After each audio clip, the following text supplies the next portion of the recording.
Satu, dua, tiga.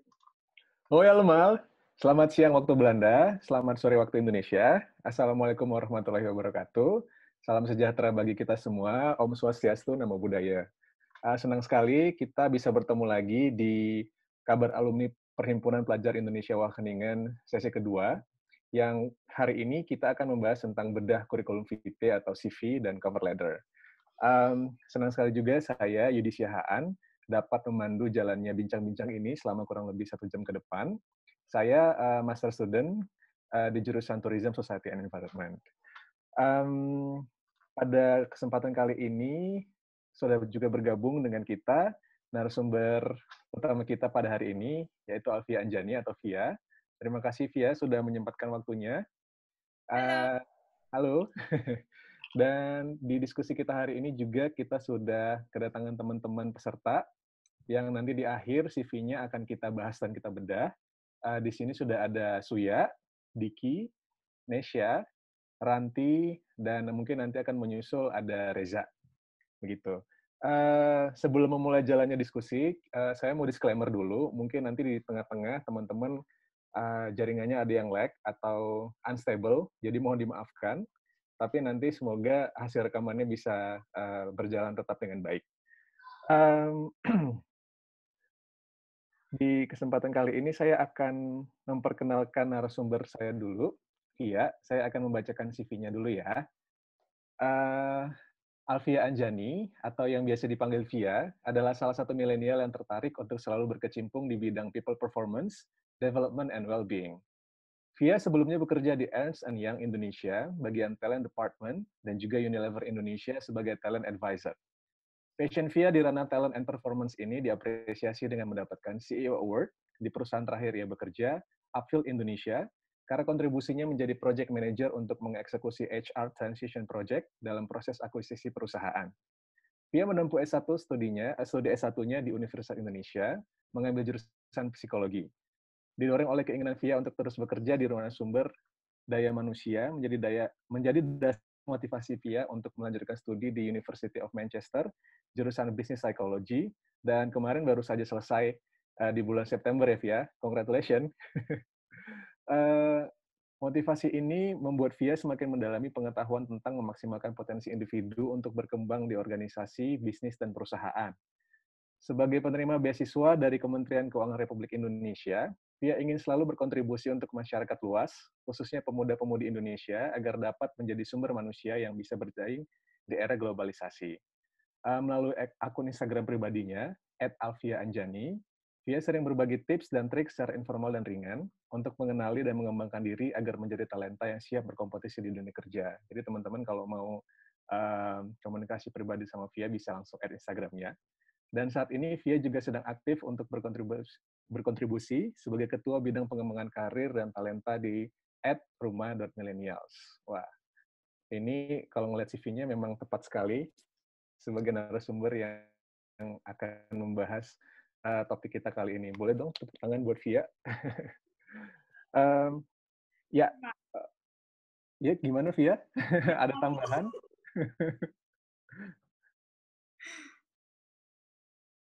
Halo, kedengeran Ya, nggak? kedengaran? Kedengeran ya. Nggak tadi jadi malu gitu karena sebenarnya dibuatin sama orang jadi kayak ya udah deh gitu. Tapi bener ya, bukan kaleng-kaleng ya? Bener sih. Bener. Itu sudah Mantap. divalidasi itu. Siap. Oke. Tadi itu saya sudah membacakan CV-nya Via. Tanpa perlu berlama-lama lagi, kita akan langsung saja memasuki sesi pemaparan yang sudah kami siapkan dan Via akan memaparkan secara langsung. Oleh karena itu, sekarang kami persilakan untuk Via. Oke. Terima kasih Yudi. Terima kasih juga buat teman-teman PPI. Ngomongnya apa? Kayaknya bukan Wageningen ya? Apa sih biasanya ngomongnya? Wageningen. Wageningen. Oke, Wageningen. Wageningen. Agak, ya begitu. Ya. Terima kasih teman-teman PPI Wageningen udah memberikan aku kesempatan buat sebenarnya sih hari ini aku agak aku sih lebih prefer untuk bilangnya sharing-sharing ya gitu, karena menurutku memang kebetulan ini hal yang aku pelajari, kebetulan emang ini hal yang aku pernah dapetin waktu di kantor waktu itu, jadi aku sebenarnya sih pengen sharing aja gitu, dan ini aku mencoba untuk merumuskan lah gitu, kira-kira kalau dalam let's say waktu 20-30 menit ke depan, apa yang bisa kita coba bukan pelajari, apa yang bisa kita coba kembangkan dari CV ataupun cover letter kita gitu.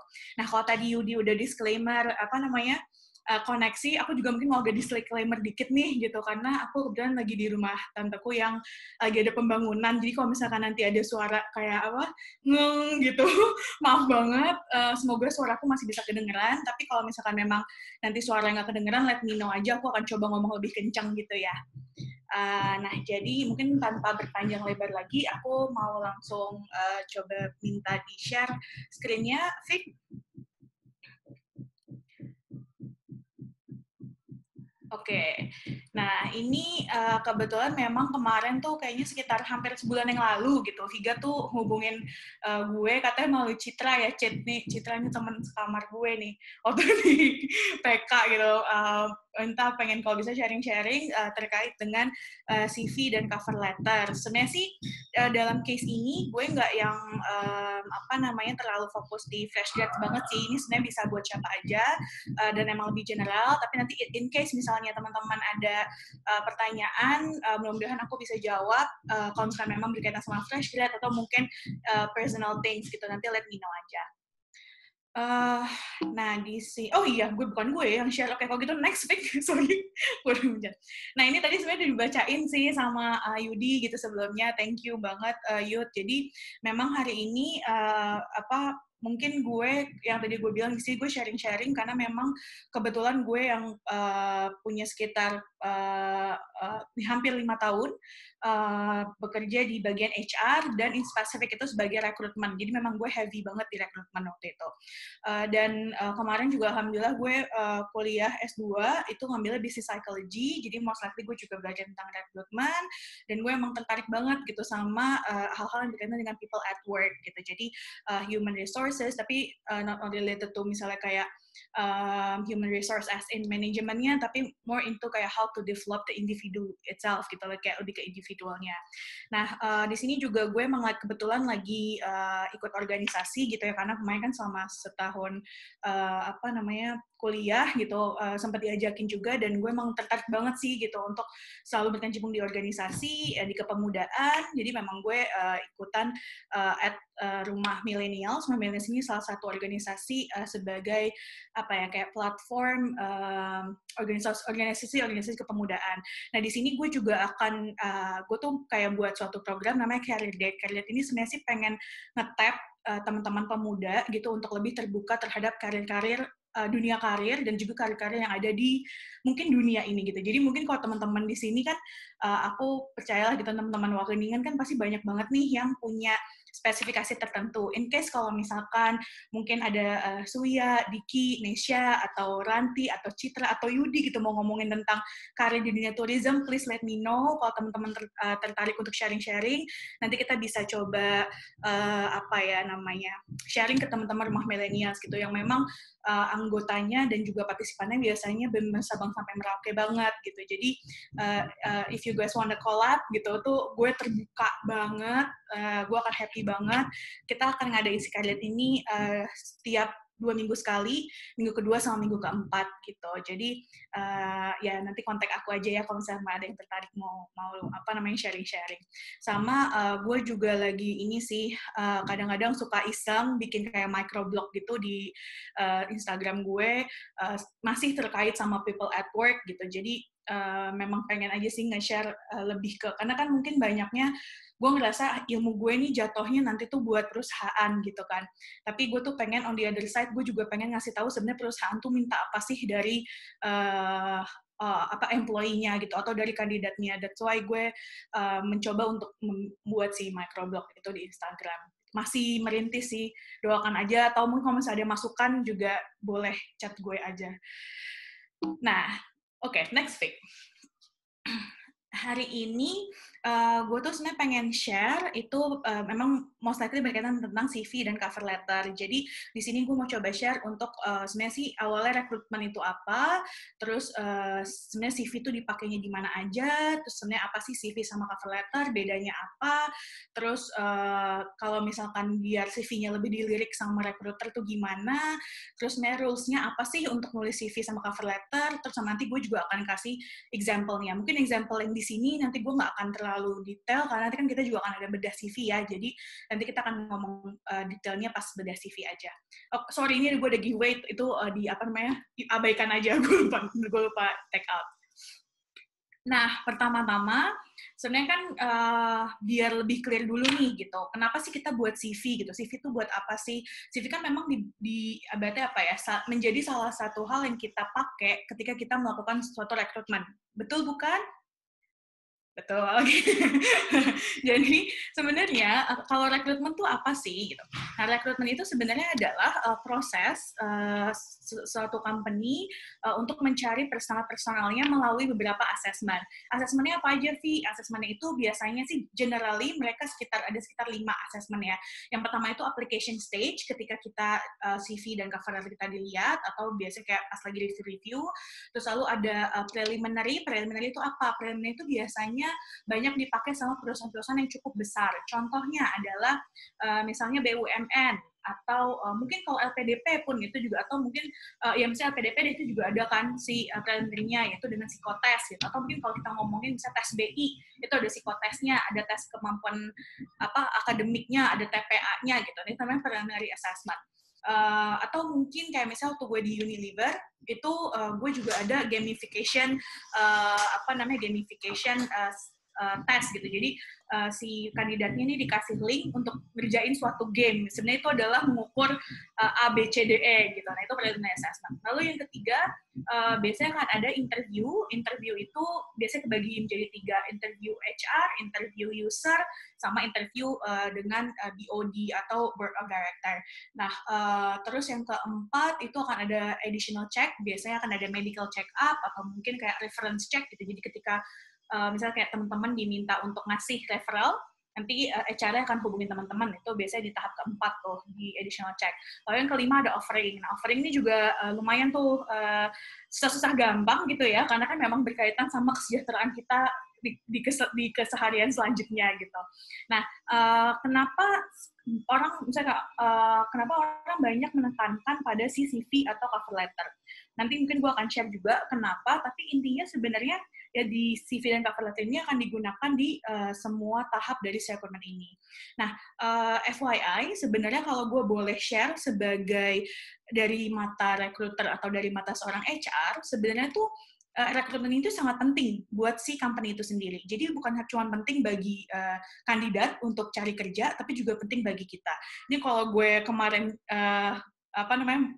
nge-cite dari yang pelajaran gue di kampus, kalau kata HAL 1928 gitu ya, the best employees itu as twice as good as the worst gitu. Jadi penting banget buat company itu bisa nge-hire seseorang yang bagus, karena ketika kita hire orang yang jelek, cost-nya tuh bisa 2 kali gitu. Jadi itu akan loss banget buat si employee-nya.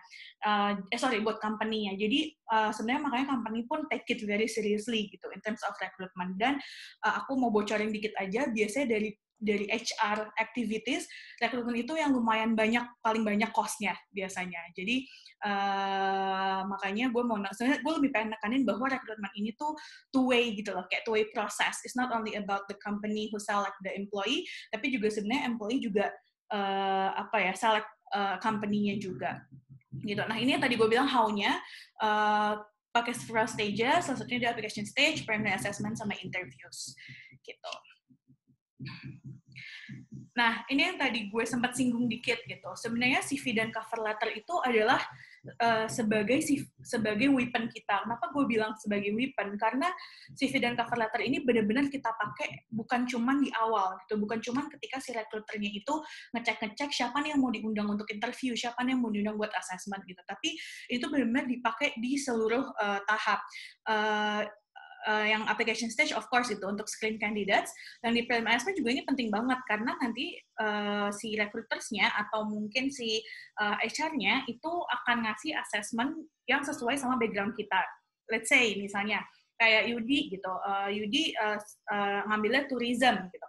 Nah, nggak mungkin dong nanti tiba-tiba si recruiternya ngasihnya soal IT gitu. Itu kan nanti ya nggak nyambung gitu. Nah, that's why biasanya juga si recruiternya tuh pasti akan ngelihat dulu CV kita untuk bisa kasih set assessment yang perlu dikasih ke si kandidatnya gitu.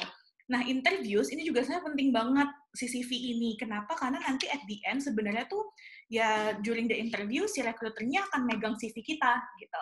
CV kita benar diubek-ubek abis-abisan tuh gitu di situ.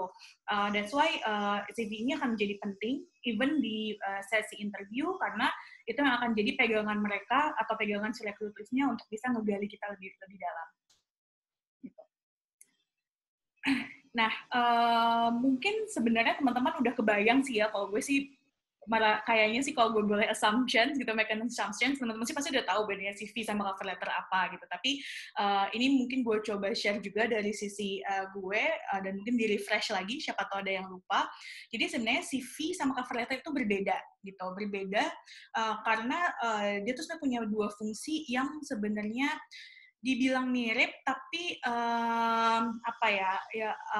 keperuntukannya itu berbeda gitu. Jadi yang pertama kalau CV itu digunakan untuk menjelaskan pengalaman kita, personal information, achievement, skills dan lain-lain. On the other side, cover letter itu lebih ke tentang penjelasan kita tentang diri kita secara brief, lalu pengen ngasih tahu sebenarnya tuh tujuan kita tuh untuk apply ke ini sebenarnya apa. Dan kalau bisa sih kita juga kasih tahu sebenarnya career aspirations-nya apa. Nah, cover letter ini sebenarnya akan menjadi menurut gue sangat krusial ketika teman-teman itu, apalagi kalau misalnya teman-teman yang mau pindah aliran nih, gitu. Biasanya tuh misalnya tuh gue suka banyak pertanyaan kayak, Vi, gue tuh sekarang S1-nya misalnya marketing, terus sekarang gue S2-nya malah ngambil data analitik misalnya. Terus, nah gue sekarang malah lebih tertariknya ke data analitik, itu gue gimana ya biar gue bisa dapetin kerjaan yang sebenarnya beda sama background gue. Nah, inilah fungsinya si cover letter gitu. Jadi cover letter tuh memang yang ngejelasin kita tuh sebenarnya mau apa, tujuan kita apa, dan ibaratnya kayak benar-benar menyampaikan aspirasi kita gitu. Dalam bentuknya, CV itu memang bentuknya lebih ke pointer, terus lebih compact gitu ya, sedangkan kalau cover letter itu as in memang kita bikin letter gitu, jadi memang wordy sama paragraph style. Boleh next, Vic? Nah, ini sih sebenarnya gue mencoba merumuskan aja gitu biar lebih gampang. Sebenarnya kalau bikin CV itu apa aja sih yang perlu kita perhatikan. Nah, kalau dari pengalaman gue kemarin, menurut gue tuh ada 5 nih yang bisa kita perhatikan dalam bikin CV. Yang pertama, untuk punya weapon, which is CV kita ini as a weapon, have a powerful weapons, itu yang pertama, CV kita tuh perlu authentic sama original. Maksudnya authentic sama original apa? Yang jelas pertama kita memang harus bisa stand out among other candidates. Dan yang paling penting juga tell the truth about experience, sama do not exaggerate your profile experiences. Nah, gue mungkin di sini, maksudnya bukan sorry ya, cuma gue mungkin akan mencoba untuk spill the truth gitu ya, kalau misalkan HR atau recruiter tuh melihat CV kandidat seperti apa gitu. Nah, maksudnya yang do not exaggerate your profile experience tuh apa, Vi? Maksudnya tuh gini, kadang tuh kita kadang suka self-claim gitu, self-claim yang cukup bukan berlebihan ya, cuma kurang pas gitu. Misalnya, kayak ada teman-teman yang mungkin selama ini nih lagi lockdown gitu ya, kita sering ikut Harvard online gitu. Misalnya kayak online course di Harvard gitu, kayak misalnya ngambilnya Harvard. Nah, aku dan beberapa teman recruitersku itu kadang-kadang suka gregetan sejujurnya ya, ketika misalnya mereka tuh ngambil online course di Harvard tapi bilangnya mereka lulusan Harvard gitu. Itu jujur aja sih, itu sebenarnya bikin kita lumayan ilfeel tuh gitu, itu jadi agak hati-hati gitu. Itu yang maksud gue do not exaggerate. Ada juga misalnya case-case yang mungkin mereka mau terlihat gue udah berpengalaman gitu. Padahal mereka tuh sebenarnya dulu, misalnya ada satu kandidat gue yang ketika kita coba gali-gali, dia tuh bilang di CV-nya bahwa dia udah kerja di salah satu bank internasional lah, pokoknya salah satu bank yang terkenal gitu. Pas gue gali-gali ternyata dia tuh bukan kerja di sana, tapi dia jadi intern gitu. Nah, itu yang menurutku tuh juga agak lumayan, ya elah lo gini aja, sorry itu saya gitu, kok integrasi sih? Dodol, Exaggerate, apa? apa sih? Internship. Bukan. Sama kok gue jadi block mind gini. Apa sih? Pokoknya kejujuran tuh integrasi kan? Integritas. Astagfirullahaladzim. Integritas tuh gimana gitu. Itu udah kayak langsung jadi pertanyaan sebenarnya gitu. Jadi kalau misalkan memang kita scope-nya A, B, C aja, ya udah just say it as A, B, C gitu. Nanti pun kalau misalkan memang kita jadinya exaggerate terus digali dan ternyata malah enggak, itu to be honest tuh malah jadinya langsung drop tuh expectation si recruiter atau si hiring manajernya gitu. Jadi menurut gue sih lebih baik kita kasih bulat-bulat dulu aja gitu. Let them judge gitu. Let the recruiters or the hiring manager judge us gitu. Nah, terus yang kedua itu ada Fik Bunten. Nah, ini juga kalau misalkan menurut gue yang cukup powerful ketika kita buat CV adalah ketika kita punya CV yang detail and precise. Maksudnya detail and precise apa? Jadi it can capture our experience dan juga goals kita yang dituangkan biasanya di cover letters. Dan bentuknya tuh kayak ya cukup aja gitu, nggak usah yang terlalu bertele-tele. Biasanya kadang-kadang ada yang suka nanya ke gue gitu, Vi, emang sebenarnya kalau CV itu baiknya berapa lembar gitu? Kalau menurut gue sih gini, somehow tergantung experience lo berapa. Mungkin kalau misalkan memang kalau gue bisa boleh assumption lagi, kayak mungkin kita kan umurnya hampir-hampir sama gitu lah ya. Mungkin ya sekitar kita gini tuh 1 or 2 pages tuh it's enough gitu. Kecuali misalnya lo udah CEO, udah 20 tahun kerja gitu ya, 5-7 lembar oke lah gitu. Dan lo kan harus jelasin tuh semuanya. Tapi kalau misalnya menurut gue sih within misalnya kita 2-10 tahun pengalaman, menurut gue 2 lembar tuh cukup gitu. Nah, cukupnya gimana nanti gue akan coba discuss berikutnya. Nah, tapi di sini intinya adalah lebih baik memang kita CV kita tuh lumayan compact dan nggak terlalu bertele-tele. Nah, yang kedua ini juga menurut gue cukup penting nih, no need to have excessive personal information. Karena kadang-kadang gue tuh suka sedih juga gitu. Bukan sedih sih, cuma kadang-kadang tuh ada beberapa kandidat yang mereka tuh kalau kirim data tuh sampai banyak banget gitu. Jadi semua sertifikat di attach gitu. Semua sertifikat digabungin di satu PDF yang jadinya tuh 10 lembar gitu. Isinya sertifikat semua.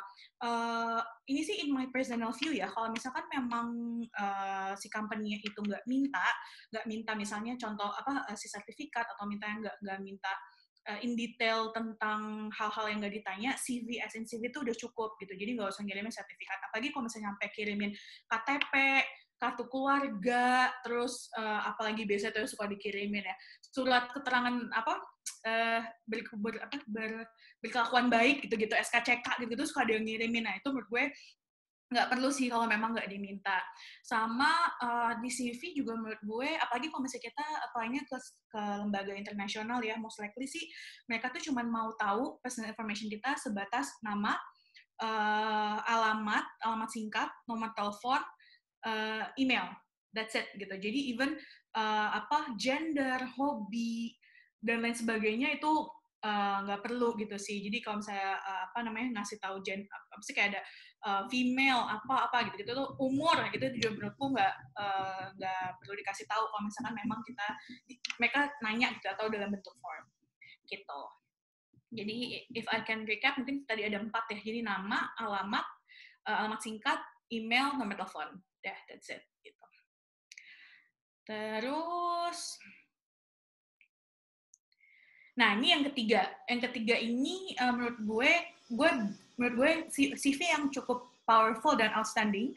Ketika gue screen misalnya let's say 100 CVs in a day, gue tuh lumayan gampang ke attract sama CV yang pakai higher level of words atau kayak standarnya tuh lumayan tinggi. Maksudnya apa? Misalnya gini, kadang kan kalau misalnya kita kerja tuh memang banyak repetisi ya, misalnya kayak melakukan journaling financial journal gitu, atau melakukan rekonsiliasi gitu. Jadi instead of kita bilangnya misalnya making minutes of meeting for BOD misalnya kayak gitu, lebih baik tuh kayak misalnya kayak creating minutes of meeting gitu. Jadi banyak kata-kata yang ditweak. Terus misalnya kayak kita ngomongnya, misalnya let's say kita jadi assistant manager gitu. Terus kita suka atau mungkin yang organisasinya gini deh, apa namanya? Misalnya dulu jadi humas gitu. Jadi humas terus jadi LO gitu. Nah, aside of kita bilangnya misalnya accompanying VIP or accompanying the speakers during the event, lebih baik itu kita ngomongnya kayak assisting, liaising gitu-gitu. Jadi emang pakai kata-kata itu yang lebih keren gitu.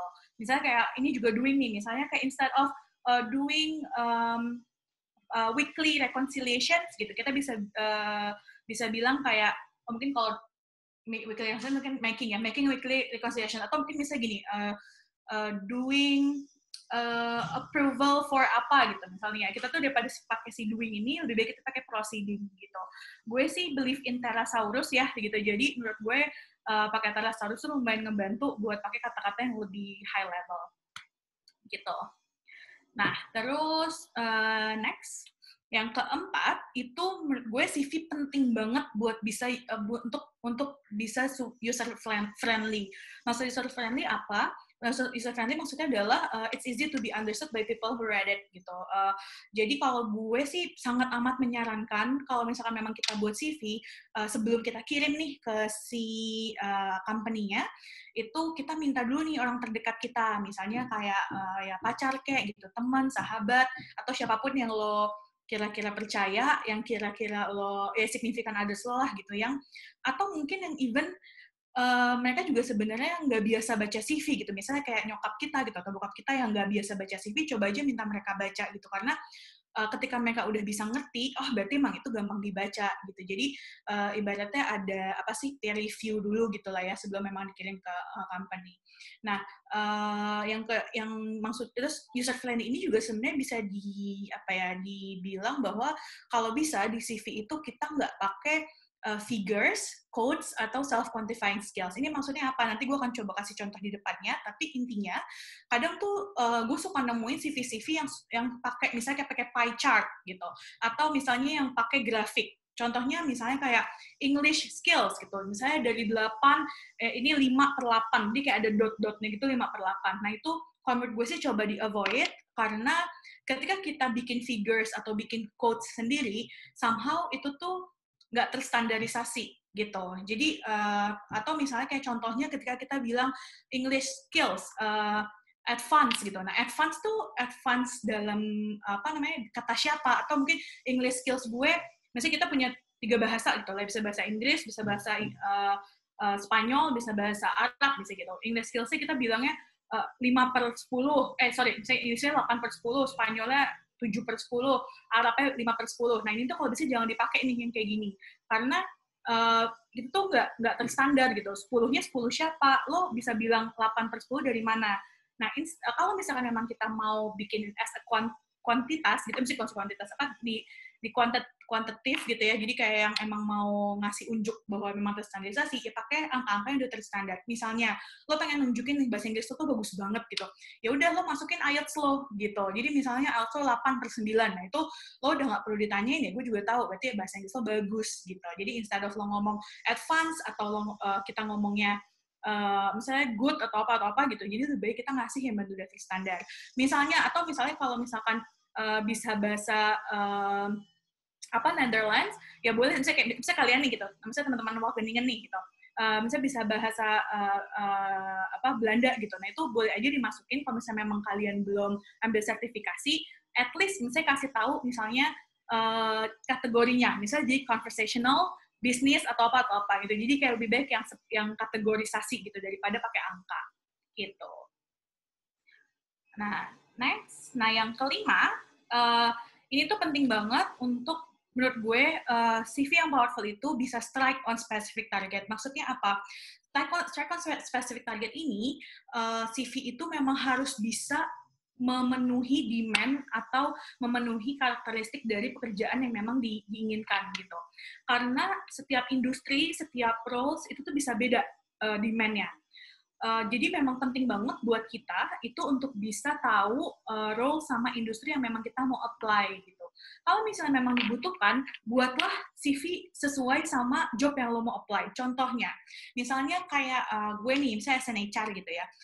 Gue pribadi as an HR kan HR juga banyak ya, misalnya ada recruitment, ada talent and performance, ada misalnya remuneration misalnya gitu.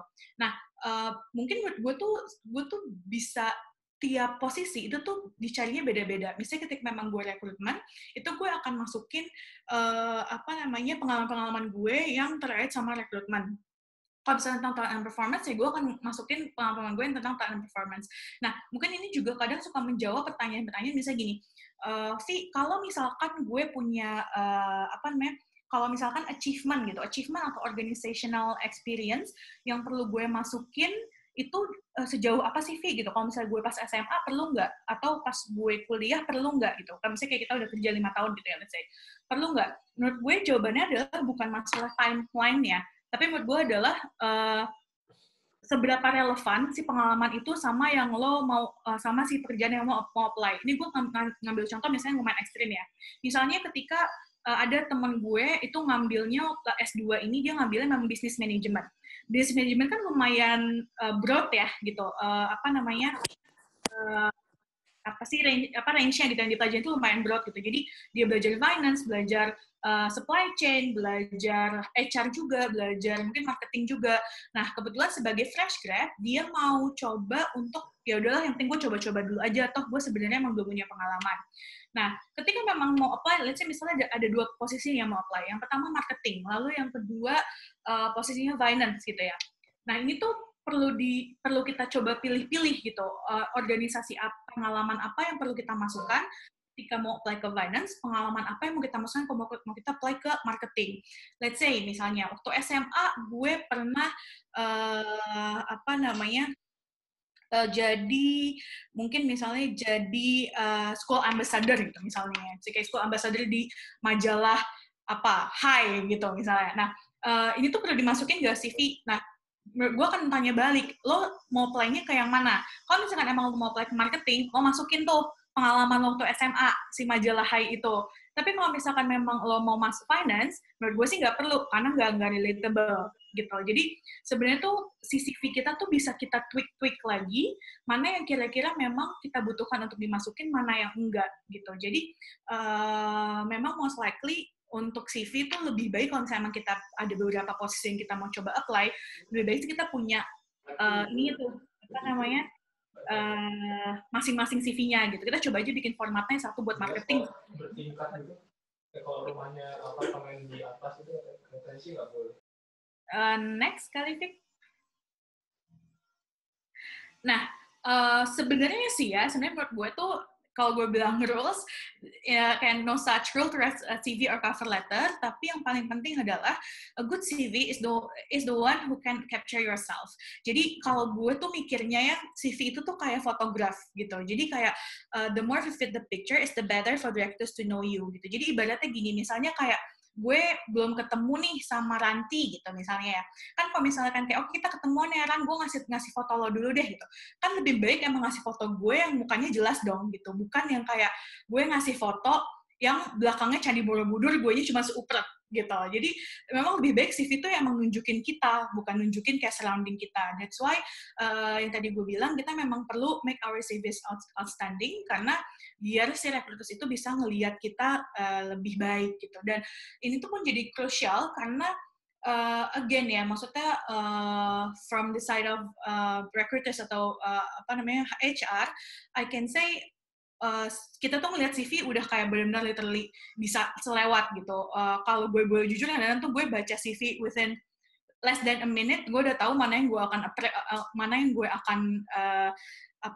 lanjutin untuk gue lanjutin aplikasinya atau enggak gitu. Jadi memang lebih baik tuh kita benar-benar ngasih tahu nih gue gitu di CV kita gitu. Next, Vic. Nah, ini gue mungkin mau ngasih contoh dikit aja sih, kayak si cover letter gitu ya. Jadi kalau cover letter, again, sebenarnya yang perlu dimasukin itu adalah yang pertama, personal information. Jadi ini gue ngasih contoh si Rachel ya, si Rachel Adams. Nah, si contohnya Mbak Rachel Adams ini menurut gue udah lumayan oke sih gitu. Jadi si Mbak Rachel itu udah masukin alamat dia, terus email dia gitu. Sebenarnya ada satu yang kurang, yaitu si nomor telepon. Harusnya masukin nomor telepon. Jadi di cover letter ini perlu kita ngasih tahu misalnya company yang kita mau tuju. Nah ini please banget.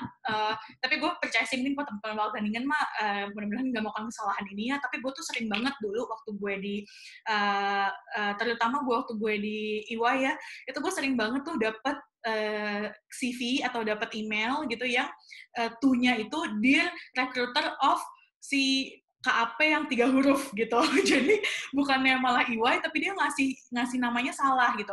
Mungkin gue paham sih, dia pasti nyebarin ke semua KAP gitu ya, mungkin nyebarin ke semua consulting firm. Tapi kan lo cek-cek juga gitu. Itu sih gue to be honest, kadang-kadang kalau udah salah gitu, gue udah nggak baca sama sekali. Kayak, ya elah lo udah salah alamat coy, gitu. Kayak gue udah males banget ngecek-cekinnya lagi gitu. Jadi itu agak hati-hati. Dan menurut gue itu memang somehow, ya kadang mungkin ada orang yang suka hilaf gitu ya. Jadi kalau bisa kita jangan kayak gitu. Jadi make sure double check CV yang kita kirim atau cover letter yang kita kirim itu udah sesuai tuh. Kalau misalnya mengirim misalnya say yang ngirim ke Unilever, yang ngirim ke Unilever gitu. Ngirim ke PNG, ngirim ke PNG. Jangan sampai lo bilangnya di recruiter of PNG ngirimnya ke Unilever. Oh, itu bisa sakit hati gitu. Jadi hati-hati.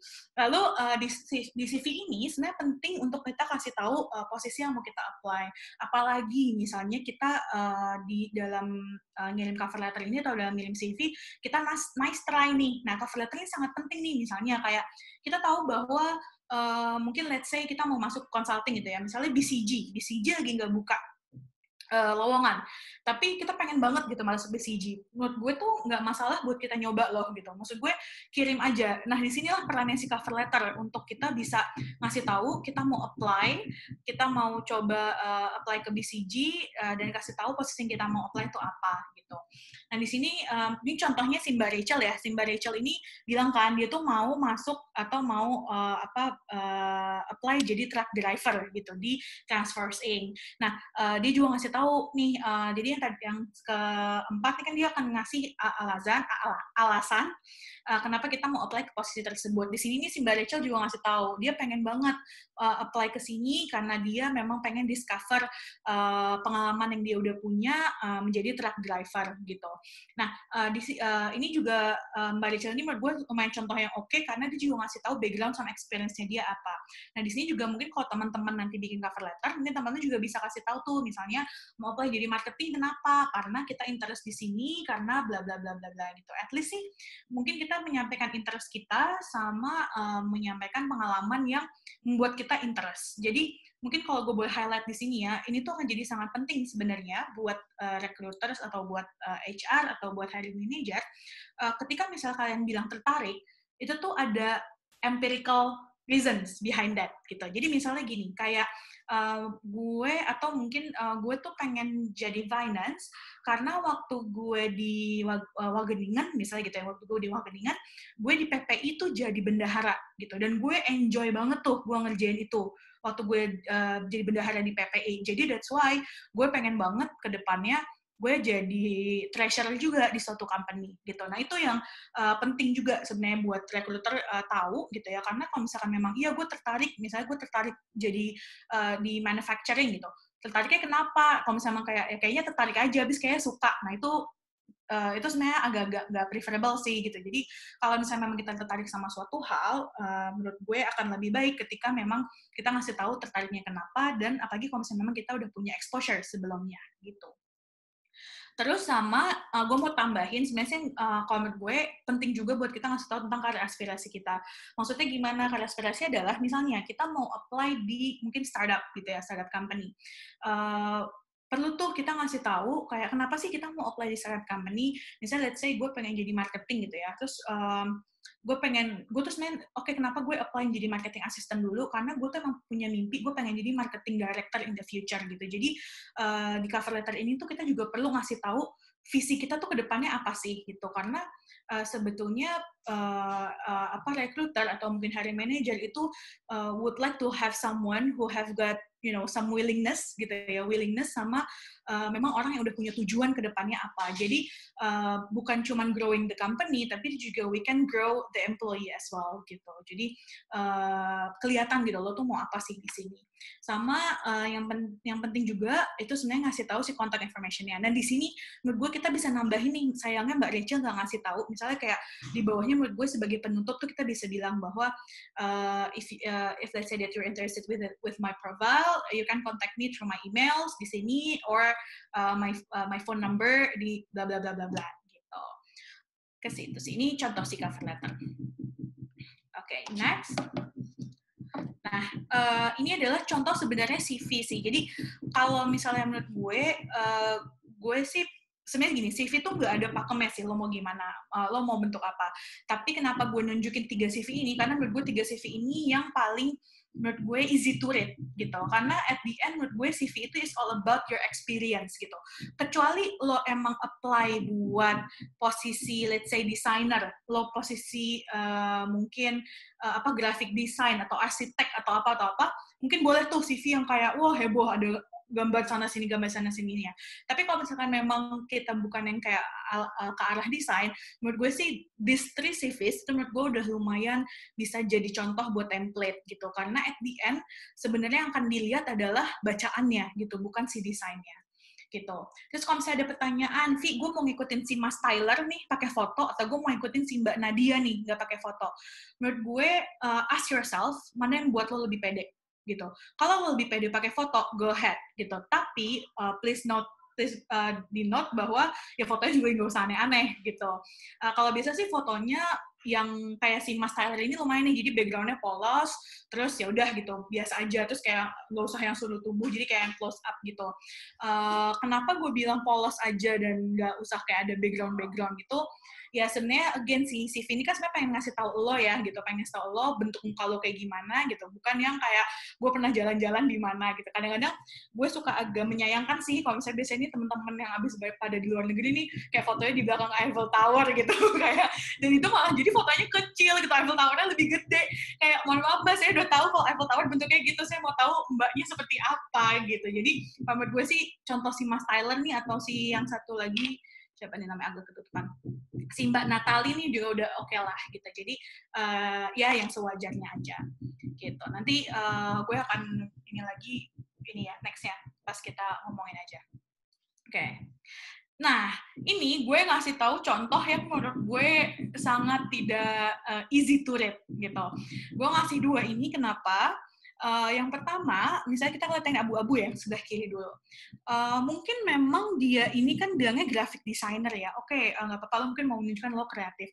Tapi di Benes itu agak susah dibaca gitu sama kita dan susah dimengerti gitu. Kenapa? Karena gini, dia mungkin dia mau nyeritain tentang timeline kehidupan dia gitu ya.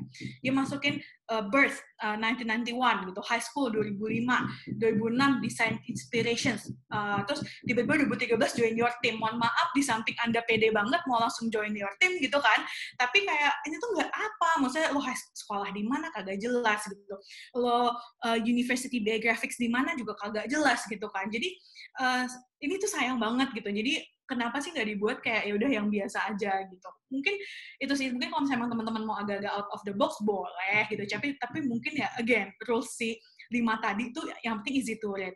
Nah, ini sebenarnya contoh tadi gue bilang kalau bisa sih coba try to avoid si grafik gitu ya. Kayak misalnya contohnya gini, nah si mas-mas yang tutup muka, oh ya, gue juga pengen bahas masalah foto gitu. Ini memang kesannya kayak, masa sih ada orang yang ngasih foto CV kayak gitu? Sorry banget, emang ada gitu.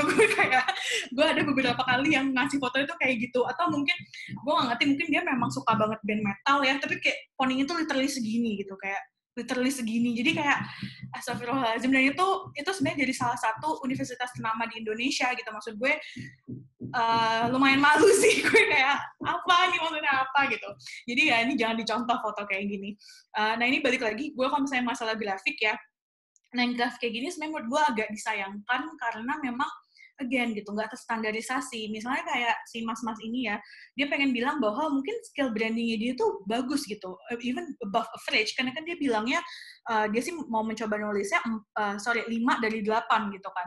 Nah, tapi ini tuh 5-nya 5 siapa, 8 itu 8 siapa, itu yang sebenarnya nggak jelas gitu. Jadi kalau misalnya memang mau jelas sih ya memang lebih baik memang ada pakai certifications, atau kalau misalnya pun enggak, ya udah just say that you've got misalnya branding skills pakai experience. Misalnya let's say kayak gue emang punya nih branding skills gitu, karena waktu itu jadi masukin experience ketika lo memang ngurusin atau building brand kopi misalnya gitu. Jadi mendingan emang langsung ngasih tau aja experience-nya gitu. Jadi daripada kita self claim bahwa kita punya skills di bagian branding, illustrations, atau mungkin web design gitu. Jadi langsung kasih tahu experience kita apa. Nah, yang satu nih, yang si background-nya putih, ini menurut gue agak lebih musingin lagi gitu. Mungkin maksudnya dia mau mencoba kreatif untuk kayak A, animated greetings, terus B, bag and tote design. Ceritanya dia bisa ngedesain tas gitu. Terus C, dia juga bisa calendar design. Ya, tapi kan susah ya bacanya apa gitu. Jadi ya kalau bisa hati-hatilah kalau misalkan mau sok-sok out of the box gitu. Oke, boleh next. Nah, sebenarnya sih waktu itu tuh gue sempat ada survei iseng-iseng gitu, nanya teman-teman gue yang rekruter, sebenarnya apa sih yang lo keselin dari kandidat ketika apalagi di tahap aplikasi. Dia bilang tuh, teman-teman gue banyak banget yang bilang bahwa mereka kesel banget kalau ada kandidat yang ngirim CV tanpa body email gitu. Jadi tuh agak hati-hati. Jadi ya selayaknya kita memang mau meminta ibaratnya knocking the door gitu ya memang kita bisa jelasin tuh kenapa. At least kita tuh bisa masukin si cover letter kita di body email gitu. Jadi not necessarily kita harus ada body email, cover letter sama CV di attach. Misalnya nggak perlu sih, lo masukin aja cover letter lo copy paste, lo masukin di body email, lo tinggal attach CV, itu juga sebenarnya udah sufficient gitu.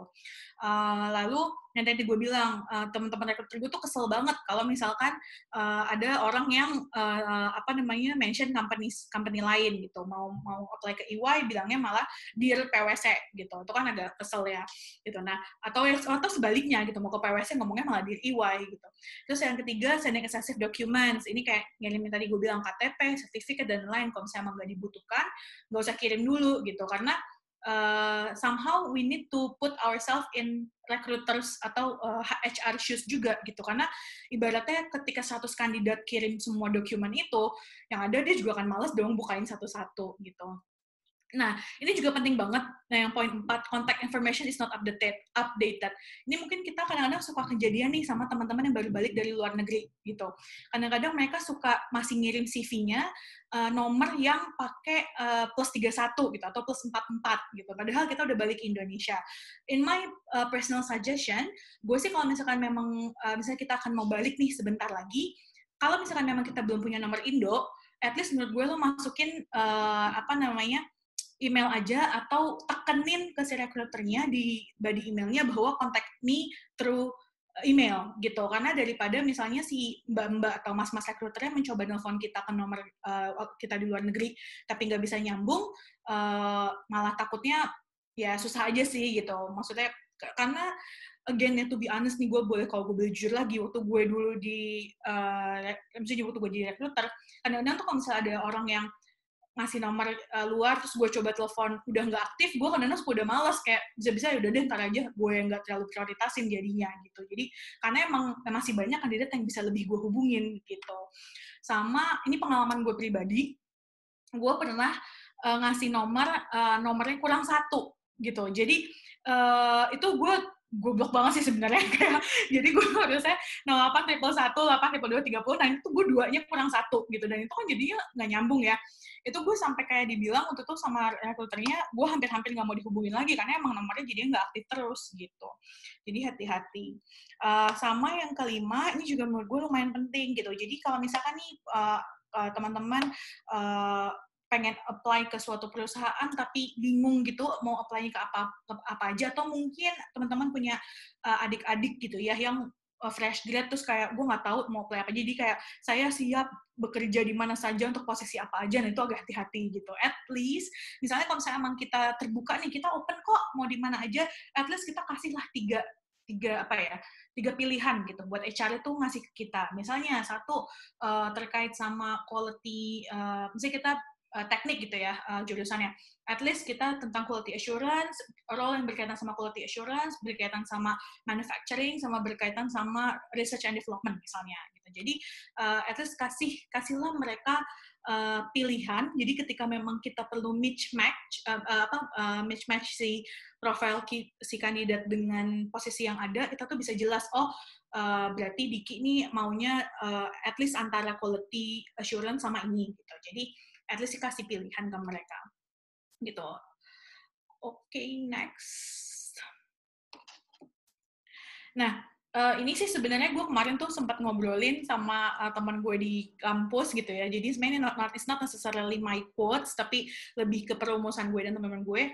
Kita tuh bilang kalau sebenarnya ya a good CV memang nggak bisa guarantee kita untuk bisa mendapatkan pekerjaan gitu. Tapi a bad CV will surely eliminate us from the process of getting job gitu. Jadi memang sebaik apapun pengalaman kita, sebanyak apapun exposures kita di bidang tertentu, kalau misalkan memang CV-nya nggak bisa merepresentasikan, itu akan sangat disayangkan. Gitu. Oke, so far sih gitu sih sharing saya. Gue kayaknya ngomongnya agak kelamaan deh, sorry ya guys. Gak apa-apa, Via. Padat dan jelas sekali. Oke, thank you. That's all, Via. Ya, mungkin Via mau minum dulu sebentar ya. Jadi minum dulu. Ya, jadi terima kasih Via atas pemaparannya. Jelas sekali. Jujur aja, aku pribadi tuh dapat banyak insight karena setelah mendengarkan penjelasan Via langsung itu langsung refleksi lagi gitu loh. Oh, jadi aku tuh ngelakuin ini, kesalahan ini di CV aku ngelakuin ini di kesalahan ini di cover letter aku gitu kan. Dan iya sih, kadang-kadang malah CV kita itu terlalu vague gitu kan. Jadi mungkin rekruternya juga, ini poinnya sebenarnya mau kemana gitu ya. Sangat insightful sekali penjelasannya. Dan kali ini kita mau ngasih kesempatan buat teman-teman peserta yang sudah hadir di sini. Kalau ada pertanyaan, boleh nanti mengacungkan tangan. Akan saya persilakan untuk bertanya kepada Via langsung dan akan langsung dijawab. Begitu. Ya, teman-teman, ada yang sudah ada pertanyaan yang ingin ditanyakan kepada Via? Kami persilakan.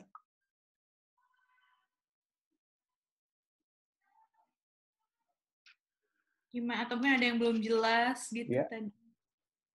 Aku udah raise hand sih, tapi nggak kelihatan ya? Belum kelihatan. Atau langsung gini aja kali? Iya, aku bisa ngeliat mukanya semuanya. Iya. Ya, silakan Suya. Oke, sebelumnya thank you banget, Via. Ini benar sih kata Yudi, padat banget, tapi benar-benar straight to the point, jadi langsung ngerti. Thank you buat ininya, sharing-sharingnya. Aku punya 2 pertanyaan sih, nggak susah-susah banget kok. Enggak. Nggak ada rumus ya, tenang aja.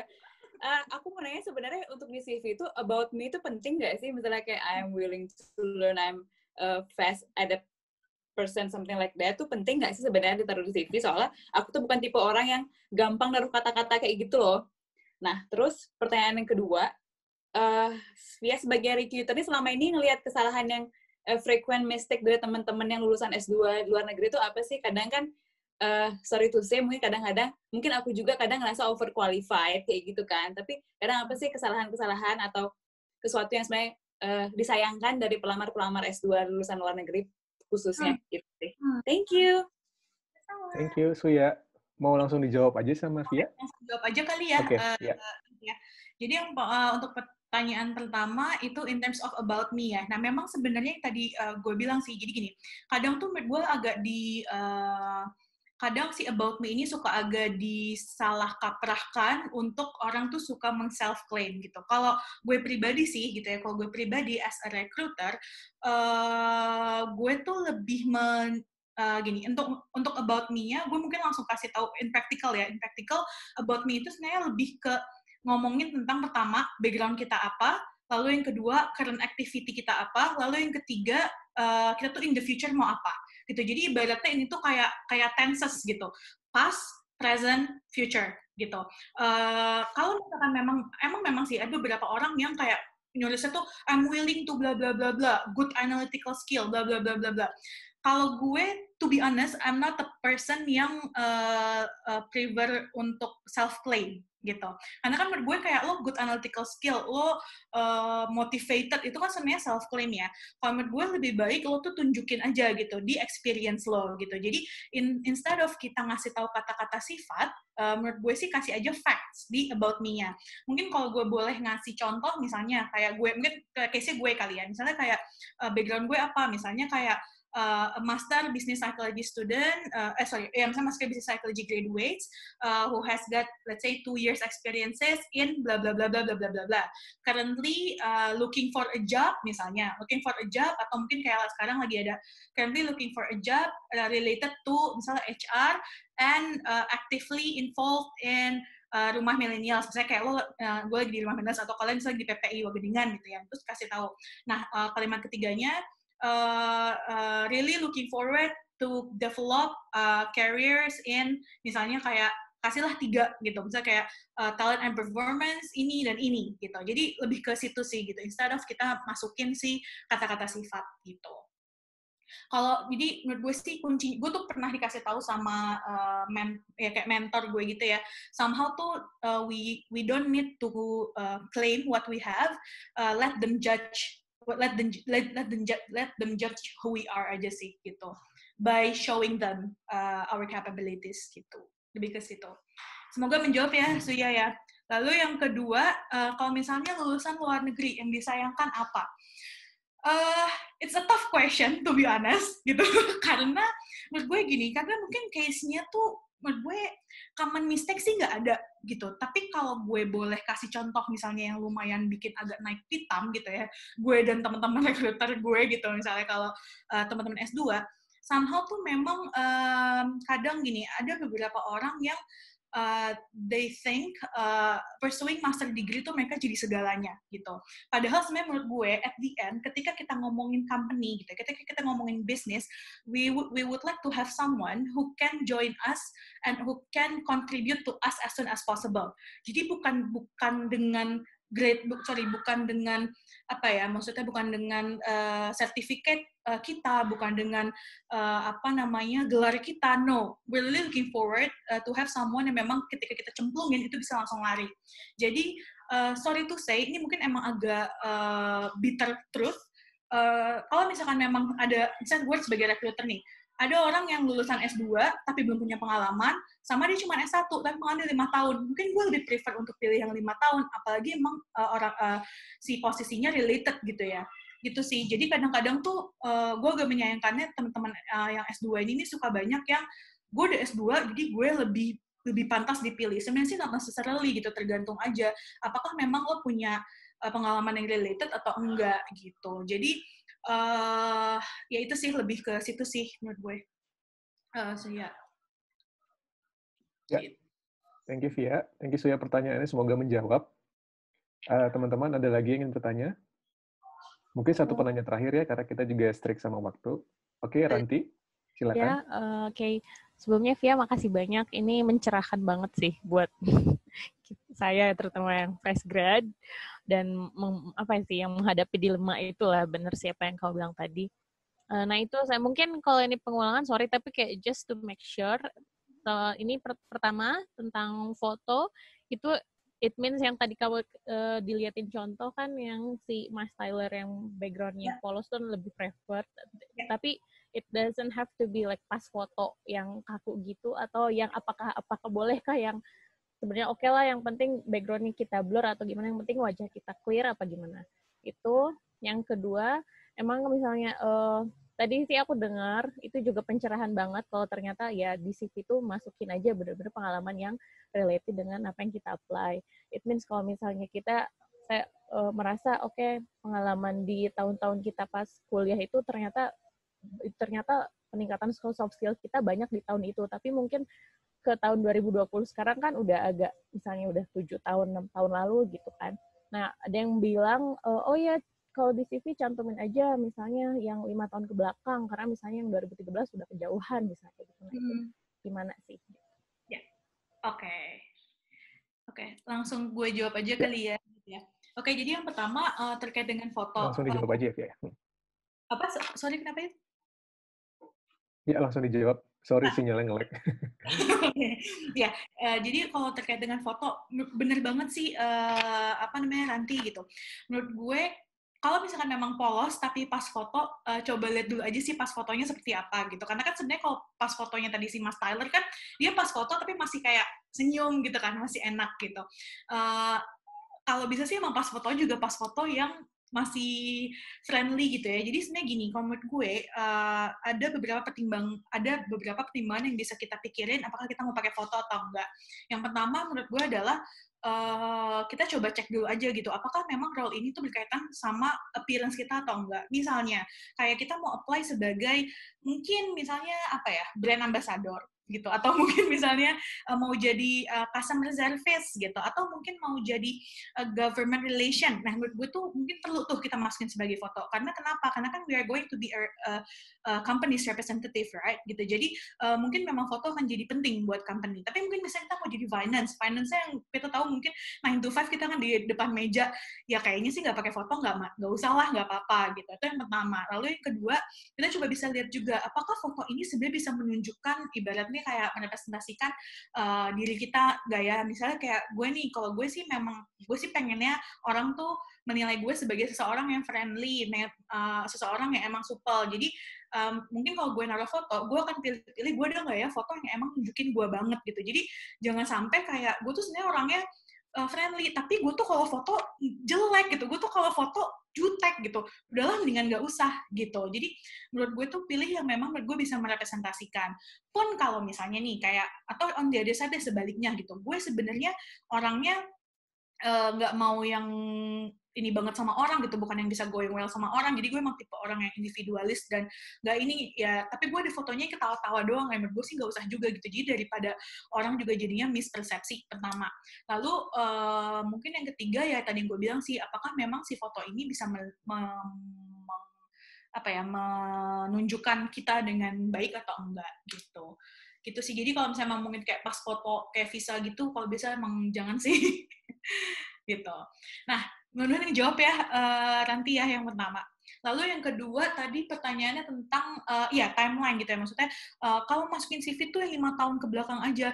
Kalau gue pribadi, gue sih bukan aliran itu gitu. Mungkin memang dibikin CV pun juga ada alirannya ya, tapi menurut gue gini, ngapain kalau misalnya kita masukin yang 5 tahun tapi nggak ada cangkut pautnya sama posisi yang mau kita apply, apalagi misalnya nih, kita S1-nya mungkin matematika, S2-nya mungkin ngambilnya bisnis gitu. Nah, 5 tahun belakangan itu kebanyakan kita ngomonginnya matematika gitu. Padahal sebenarnya kita tahu nih, kita tuh mau apply-nya ke bisnis, ya udah masukin aja yang memang di bisnis itu gitu, karena at the end si recruiter ataupun hiring manager itu pun akan melihatnya di CV itu apakah lo punya banyak poin-poin yang relevan ke posisi yang mau di-apply gitu. Jadi bahkan kalau gue tuh pernah ada extreme case ya. Dulu tuh waktu itu ada teman gue mau apply jadi econometrics gitu. Jadi memang di konsultan dia mau apply econometrics. Dia tuh waktu SD itu juara olimpiade matematika gitu. Dan terus gue tuh kayak bener-bener masukin aja coy gitu, ini tuh nunjukin lo dari kecil aja udah passionate banget di matematik gitu, walaupun sebenarnya emang kesannya silly kayak anjir masa pengalaman SD dimasukin, ya orang olimpiade matematik nasional why not gitu, dan dia juga apply mau jadi econometrics anyway gitu. Jadi itu sih, jadi menurut gue sih it's not about time wise ya, tapi lebih ke relevansi ke si pengalamannya gitu. Ya, oke, sudah menjawab ya Ranti. Ya, dan bagi teman-teman yang masih ada pertanyaan lanjutan, mungkin nanti kita bisa berlanjut di sesi pertanyaan kedua ya. Sekarang kita akan memasuki sesi feedback, karena kita sudah mendapatkan beberapa CV dari teman-teman. Jadi untuk disclaimer di depan juga, sesi feedback ini itu tidak berniatan untuk menjatuhkan ataupun membandingkan satu sama lain, tapi kita pure untuk sama-sama belajar, untuk membedah mana sih poin-poin yang kurang bisa kita tingkatkan, ataupun yang tidak perlu bisa kita eliminasi. Begitu. Jadi kita langsung ke sesi feedback aja, sesi pembedahan. Ya, Via, Sudah bisa kita mulai sekarang ya? Ya, sure. Oke. Ini di share screen-nya sama Viga atau gimana nih? Oh ya, sudah. Oke. Kita mulai di CV yang pertama.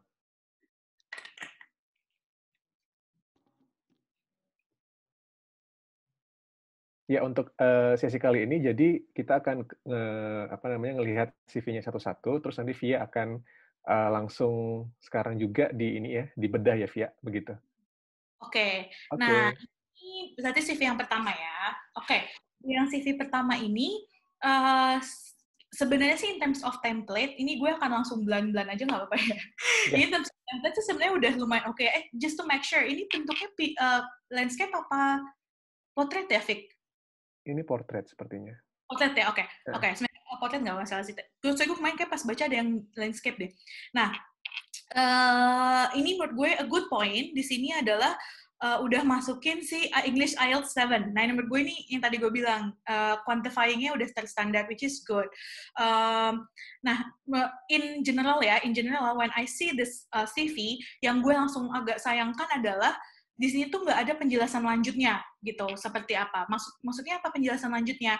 Kalau tadi teman-teman mungkin tadi lihat ada si CV-nya Mas Tyler sama Mbak Nadia sama Mbak Natalie, mereka kan biasanya ngasih tahu nih, misalnya kayak di CV ini di tahun Juni 2020 sampai sekarang lagi kerja di Indonesia Diaspora Network Netherlands gitu, jadi co-author. Nah, di sini tuh mungkin bisa dikasih tahu sebenarnya ketika jadi co-author ini tuh kerjanya ngapain aja sih. Ini mungkin kalau bisa dibilang bikin policy brief development, mungkin maksudnya adalah development policy gitu kali ya maksudnya ya. Nah, ini tuh maksud gue ketika gue ngomong itu kali ya, itu yang menurut gue tuh jadinya sangat agak disayangkan karena gue sendiri pun jadinya gue bingung gitu ini tuh apa. Jadi kalau in general, kalau menurut gue mungkin bisa dikasih tahu nih. Jadi dalam marketing experience ini at least misalnya satu poin tuh kasih 2 sampai 3 inilah gitu. 2 sampai 3 penjelasan kira-kira ngapain aja sih di posisi tersebut. Lalu yang kedua, untuk education background. Ini juga menurut gue ada satu yang kurang. Mungkin ada yang bisa langsung komen nggak? Kira-kira apa yang kurang? Biar kita bisa feedback bareng-bareng. Ada yang bisa jawab nggak? SMA bukan sih? Bukan. Bukan. Ya, masalah kelengkapan. Subjek IPK. Jari. IPK bukan. Betul. Diki dan Suya udah betul. Jadi subjeknya, sebenarnya sih gini, subjek sebenarnya not necessarily penting sih, tapi kalau misalkan subjek itu perlu dimasukin ketika misalnya memang fresh grad. Menurut gue itu lumayan perlu dimasukin sih, karena at least kita ngasih tahu kita pelajarinya apa aja. Dan Diki tadi sih itu harus banget GPA gitu. Apalagi kita sebagai fresh grad, itu GPA adalah salah satu hal yang bisa kita jual banget gitu. Kenapa? Karena ya itu one of the thing yang kita baru dapetin banget gitu, ibaratnya yang benar-benar baru kita achieve lah gitu. Jadi kalau bisa sih memang GPA dimasukin.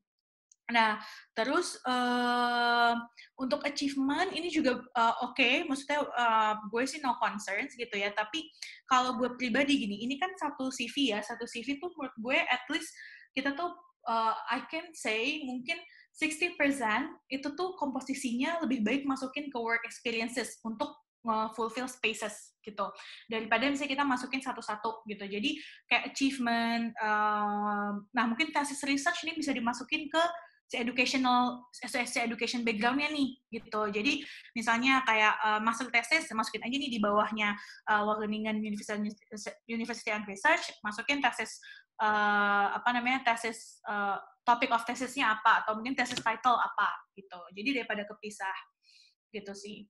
Oh, terus mungkin juga kadang suka ada yang suka nanya ke gue sih, kayak misalnya, sebenarnya tuh lebih baik kita naruh education dulu di atas atau naruh work experience dulu sih di atas gitu. Kadang ada yang bingung tuh, naruh education dulu apa work experience atau education-nya di bawah gitu. Menurut gue gini, again, pilih yang menurut kita paling penting buat kita pribadi. Misalnya kayak gue pede nih sama kampus gue yang dari luar negeri misalnya gitu ya. Boleh sih, itu boleh banget gitu ya. Namanya juga kuliah di luar negeri kan gak semua orang ya bisa kuliah di luar negeri gitu. Nah, ya udah taruh aja si education-nya di atas. Tapi misalnya nanti nih ketika kita udah 10 tahun kerja gitu, kita harus update CV. Ya mungkin sebenarnya kita perlu ganti work experience kita yang ditaruh paling atas, karena yang bisa kita jual ke si company-nya ya si work experience kita gitu. Jadi sebenarnya tuh CV itu not necessarily education harus di atas, achievement di bawah, work experience di bawah, apa gimana gitu tuh enggak. Tapi menurut gue pilih, ibaratnya gini, recruiter itu kan pasti ngelihat CV dari atas ke bawah gitu ya, ngebaca kan dari atas ke bawah. Pilihlah hal yang emang menurut kita paling bisa kita jual ke si recruiternya di paling atas gitu. Jadi ketika mereka emang ngelihat CV kita, gitu ngelihat, oke, nama gini, ya udah kasih yang kita paling pede gitu, taruhlah di situ gitu. Atau misalnya kayak kita mungkin ini kalau misalnya teman-teman di Wageningen-nya dapat scholarship ya, kalau gue boleh saranin, kalau gue pribadi sih, gue sih akan masukin itu di area education background. Jadi misalnya kayak Master of Urban Environmental Management, Wageningen Institute Research, Netherlands. Terus gue bilangnya bawah tuh bilangnya kayak fully funded by LPDP, misalnya kayak gitu. Karena menurut gue itu satu hal yang menurut gue tuh bisa gue banggakan juga gitu. Jadi kalau misalnya memang ada teman-teman yang seperti itu, boleh, maksud gue dimasukinnya lebih baik sih di atas. Gitu. Sebenarnya sih to be honest, untuk CV ini gue agak susah, maksudnya jadinya mungkin akan kasihnya general karena memang ini sih gue masih belum terlalu detail gitu. Jadi kalau boleh maksudnya si yang punya CV pertama ini nanti kalau bisa ditambahin ya gitu si work experience-nya dengan description kira-kira 2-3 lah gitu. Dan kan kalau aku lihat nih kayaknya sebenarnya lumayan banyak nih gitu ya kayak experience-nya gitu. Nah, menurutku boleh dipilih sih gitu. Kira-kira mau masukinnya lebih ke yang arsiteknya kah atau mungkin mau lebih ke tapi ini menurut gue, tapi kalau if I can maksudnya agak-agak judge dikit ya, menurut gue ini udah lumayan fokus sih gitu, karena pengalaman si yang punya CV ini tuh udah lumayan fokus nih pengalaman-pengalaman dia kayak rata-rata ya arsitek, desain, terus juga pengalamannya juga rata-rata arsitek project leader, junior architect juga gitu. Jadi it's a good start gitu. Paling cuma tinggal ditambahin aja sih. Gitu. Mungkin ada yang mau lanjut dulu apa mau langsung ada yang mau ditanyain dulu? Kita lanjut dulu kali ya. Dulu aja ya. Oke. Ya, langsung ke CV kedua. Oke. Nah, CV kedua. Nah, ini tadi sempat ditanyain sama Suya nih, kayak objektifnya gitu kan. I'm highly motivated and proactive person who is eager to be a part of outstanding organization, company, and contribution environment. Nah, sebenarnya menurut gue, ini sih it's a good objective, tapi to be honest, it's very wide range of objective gitu. Ini tuh lumayan luas banget tujuannya. Kalau gue bilang, mungkin ketika gue tanyain ke seluruh fresh grad di Indonesia, mungkin semuanya akan jawab seperti ini. Nah, gimana caranya biar kita bisa outstanding? Menurut gue bisa masukin hal-hal yang memang kita interest gitu. Jadi instead of kita bilang bahwa kita highly motivated, proactive person, mungkin kita bisa bilang misalnya kayak experience. Yang tadi gue bilang sih 3 hal itu sih, background, current, sama future. Nah, kalau misalnya di sini mau dibilang nih, is eager to be a part of outstanding organizations, company, and institutions. Outstanding organization-nya seperti apa gitu. Mungkin bisa dikerucutin lagi tuh sama kita. Misalnya, kalau misalnya kita mau memang tertarik kayak di startup, let's say bilang aja is eager to be a part of outstanding startup organizations, atau mungkin well-established organization, atau bisa bilang kayak institutions, misalnya kayak to be a part of outstanding organizations in misalnya pharmaceutical industry, atau mungkin in consumer goods industry, atau let's say in consulting firm gitu. Jadi spesifikasiin gitu kita memang mau kemana. And then misalnya kayak to gain more knowledge, contributions, and professional career for future. Nah, ini kita juga bisa langsung mention nih, knowledge-nya di bidang apa sih? Misalnya, kan ini kan berarti masuk student of nutrition and health gitu kan. Nah, berarti langsung aja bilang, misalnya more knowledge, contributions, and professional career in nutrition and health industries, specializations in epidemiology and public health gitu. Jadi kasih tahu in detail sebenarnya kita mau apa sih gitu. Nah, ini untuk educationsnya no comment. Menurut gue very sufficient. Untuk about-nya, nah tadi sih menurut kalau in my personal view sih, menurut gue seks tuh nggak perlu gitu. Jadi date of birth juga menurut gue agak not necessary gitu ya, karena not related to a job anyway gitu, karena apalagi sekarang kita udah living in a very diverse culture gitu ya. Jadi kadang mau bos kita lebih muda atau bawahan kita lebih tua, itu tuh banyak banget terjadi. Jadi menurut gue sih not necessarily. Nationality juga I don't think it's necessarily gitu, karena kecuali misalnya memang kalian mau apply-nya buat overseas opportunity ya, mungkin perlu dikasih tahu. Tapi at the end sebenarnya recruiter tuh juga akan mencoba untuk menekan mereka, dan kalaupun memang diperlukan, they're going to ask us anyway gitu, apakah memang kita resident di mana gitu. Nah, ini untuk work experience-nya, ini sebenarnya udah lumayan oke nih gitu, dengan kita ngasih tahu pernah jadi ini di mana gitu. Jadi contohnya kan ini Secretary of Cardiovascular Intervention bla bla bla di Dr. Sutomo Public Hospital Surabaya. Itu juga udah oke. Time information-nya juga oke. Nah, kalau gue pribadi, gue tuh biasanya sih menyarankan kalau misalkan emang we're still in that position, we can use present tense gitu. Tapi kalau misalkan itu udah lewat, kalau gue sih I prefer to put it in the past tense gitu. Jadi instead of kita bilangnya managing treatment history data of cardiovascular patient, mungkin kita bisanya kayak ya manage treatment history data bla bla bla bla gitu. Nah ini paling yang perlu agak dikit adalah si financial accounting ini sih, maksudnya aku agak nggak ngerti nih financial accountingnya apa, mungkin bisa di breakdown lagi gitu. Ya most likely itu sih, tapi yang lain udah lumayan oke sih. Nah, ini mungkin bisa ditambahin nih si internship infection control, organizing, analyzing datanya, data apa? Mungkin bisa ditambahin, misalnya patient datanya tentang apa? Misalnya patient data, patient data about, gue nggak tahu, mungkin kayak misalnya demographical data, atau mungkin ya data apa gitu sih, sebenarnya lebih ke data apa gitu. Jadi lebih ke situ. Terus what else? Udah sih, paling lebih ke situ sih. Gitu. Terus ke bawahnya honors and awards-nya oke sih, maksudnya nggak terlalu no comment sih. Paling nanti again menurut gue coba dipilih-pilih aja yang kira-kira sesuai sama apa yang mau di-apply. Oh, masih ada satu lagi ya? Oke.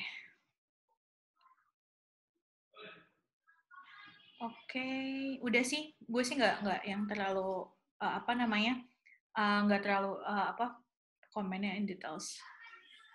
Paling yang lebih itu sih tadi si tenses-nya sama ininya. Nah ini juga menurut gue ini udah oke nih, kayak ngasih IELTS-nya pakai ini. Sama paling ini sih yang si personal skills gitu. Kalau gue pribadi sih, again kalau gue aliran yang bukan self claim ya. Jadi daripada gue ngasih tahu misalnya personal skills-nya ini gue time management-nya oke, motivated, bla bla bla bla bla, lebih baik misalnya gini, kayak kalau gue mau nunjukin nih time management gue bagus, misalnya kayak lo kasih tahu misalnya kayak waktu di salah satu experience-nya kayak managing several projects in one time. Jadi misalnya kayak manage project A, B, C in 2019 gitu. Jadi itu tuh si recruiter juga udah mikir sendiri, oh berarti ini anak tuh time management-nya bagus gitu, karena di 2019 aja dia megang project-nya A, B, sama C gitu. Jadi instead of kita self-claim, lebih baik sih orang lain yang ngejudge kita.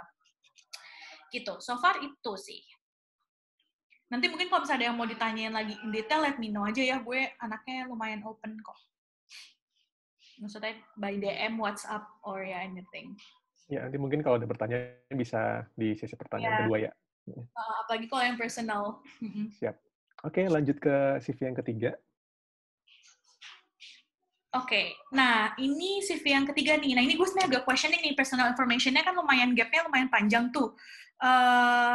Menurut gue ini isinya apa nih, coba dicek-cek. Kalau misalnya emang kebanyakan, mungkin bisa di-cut gitu. Daripada kita agak lumayan banyak space-nya di sini, lebih baik menurut gue kita masukin space kita atau manfaatin space kita buat yang organizational experience kita gitu, instead of si personal information-nya gitu. Ke bawah. Ini sebenarnya sih udah oke, cuman ini menurutku lebih ke ini sih, lebih ke jelasin aja lebih banyak ininya sih penjelasannya. Karena misalnya kayak waktu jadi di Indonesian Ornamental Corps Research Institute gitu ya. Mungkin bisa dijelasin kayak ini kerjanya sendiri kah gitu? Is it an individual work? Is it atau a teamwork gitu? Atau mungkin kita assisting, let's say profesor siapakah gitu? Jadi lebih ke situ sih. Sama in my view, menurutku sih nggak perlu untuk ngasih tahu bisnis or sektornya apa gitu. Toh anyway dengan kita ngejelasin ngejelasin si job desk-nya lebih banyak, itu menurut gue itu bisa langsung ngejelasin sih, oh lo ngerjainnya tuh agriculture gitu. Lebih kayak gitu. Nah terus ini mungkin kalau jadi lecture assistant ini kan juga sebenarnya good point ya. Mungkin bisa dikasih tahu nih student task assessment-nya tuh di bidang apa aja atau di course-nya apa aja gitu. Karena kan I assume mungkin nggak semua task assessment dikerjakan kan gitu. Jadi kalau bisa sih dikasih tahu aja apa. Gitu. Sama yang si Inkosit Makmur juga coba dijelasin lagi aja sih. Part apa sih yang kita kerjakan dari ngerjain pollination, harvest, post harvest ini apa, packaging and data administration juga apa gitu, part mana yang kita kerjakan gitu. Oke, ininya sih udah oke, si education-nya udah oke. Personal skills boleh lah, nggak apa-apa, walaupun sebenarnya bahasa daerah tuh kadang, tapi nggak apa-apa sih, nggak apa-apa, nggak masalah. Siapa tahu memang kalian diperlukan untuk bisa terjun langsung ke daerah mana gitu ya. Jadi itu perlu. Communication. Nah, ini sebenarnya aku jarang sih ngelihat CV yang kayak gini dengan kayak ngasih label communication skills. Ini pengalaman gue gitu. Terus organization management skills, ini pengalaman gue. It's a good point to be honest gitu ya. Karena menurut gue ini mungkin jadi salah satu cara kita ngasih tahu bahwa gue juga cuma ngemeng doang nih, gue punya communication skills, tapi gue pernah jadi ini dan ini gitu. Tapi kalau gue sih, to be honest, gue bisa menerima ya maksudnya, tapi mungkin nggak semua recruiters bisa menerima gitu. Mungkin ada yang kayak melihatnya, ini apa ya maksudnya gitu. Again, karena jadinya kayak kita labeling gitu kan. Tapi if you can keep it and you're confident with it, gak apa-apa gitu ya, nggak masalah.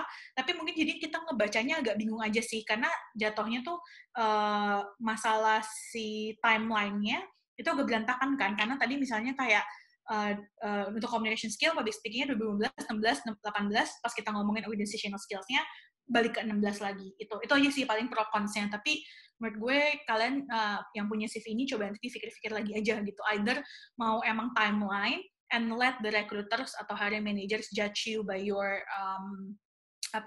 by your skills, atau memang mau ditunjukin kayak gini gitu.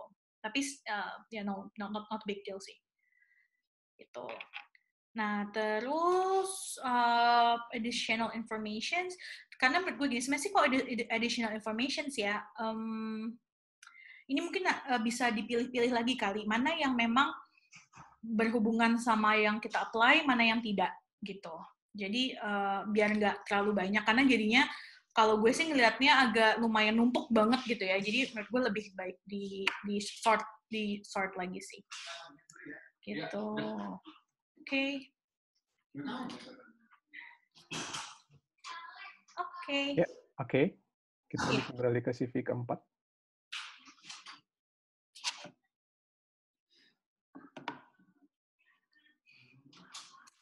Oke, ini yang keempat ya.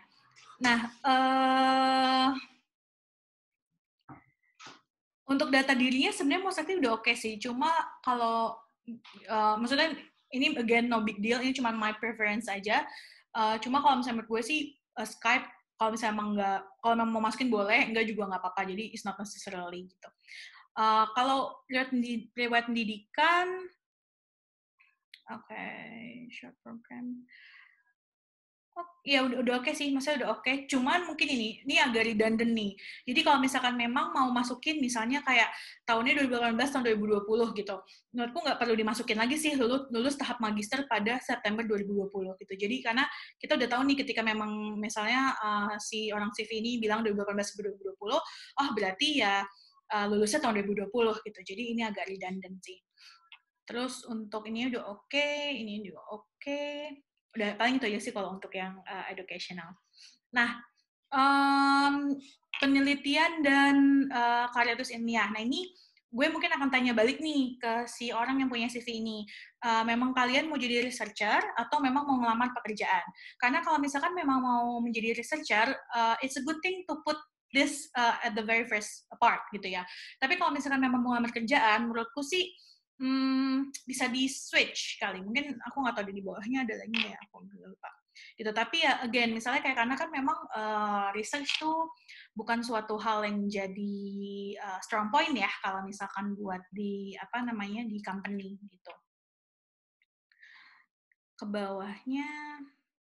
Nah, ini yang tadi aku lihat deh, kayaknya yang satu tuh kan landscape ya, yang satunya portrait gitu. If I'm mistaken. Kalau bisa sih memang satu itu aja sih, satu format gitu. Jadi kalau bisa sih menurutku portrait semua aja gitu. Nah ini yang tadi aku bilang, kalau misalkan memang mau kerja, mungkin bisa dimasukin pengalaman kerjanya di atas, lalu si tesisnya di bawah aja dan gak usah terlalu banyak. Kalau menurutku malah lebih baik si pengalaman kerjanya ditambahin, dipanjangin, dijelasin, kasih achievement di tempat si pengalaman kerja itu gitu. Nah, kegiatan lainnya kalau menurutku sih coba dikategorisasikan aja sih, misalnya apakah ini organizational experience kah, atau mungkin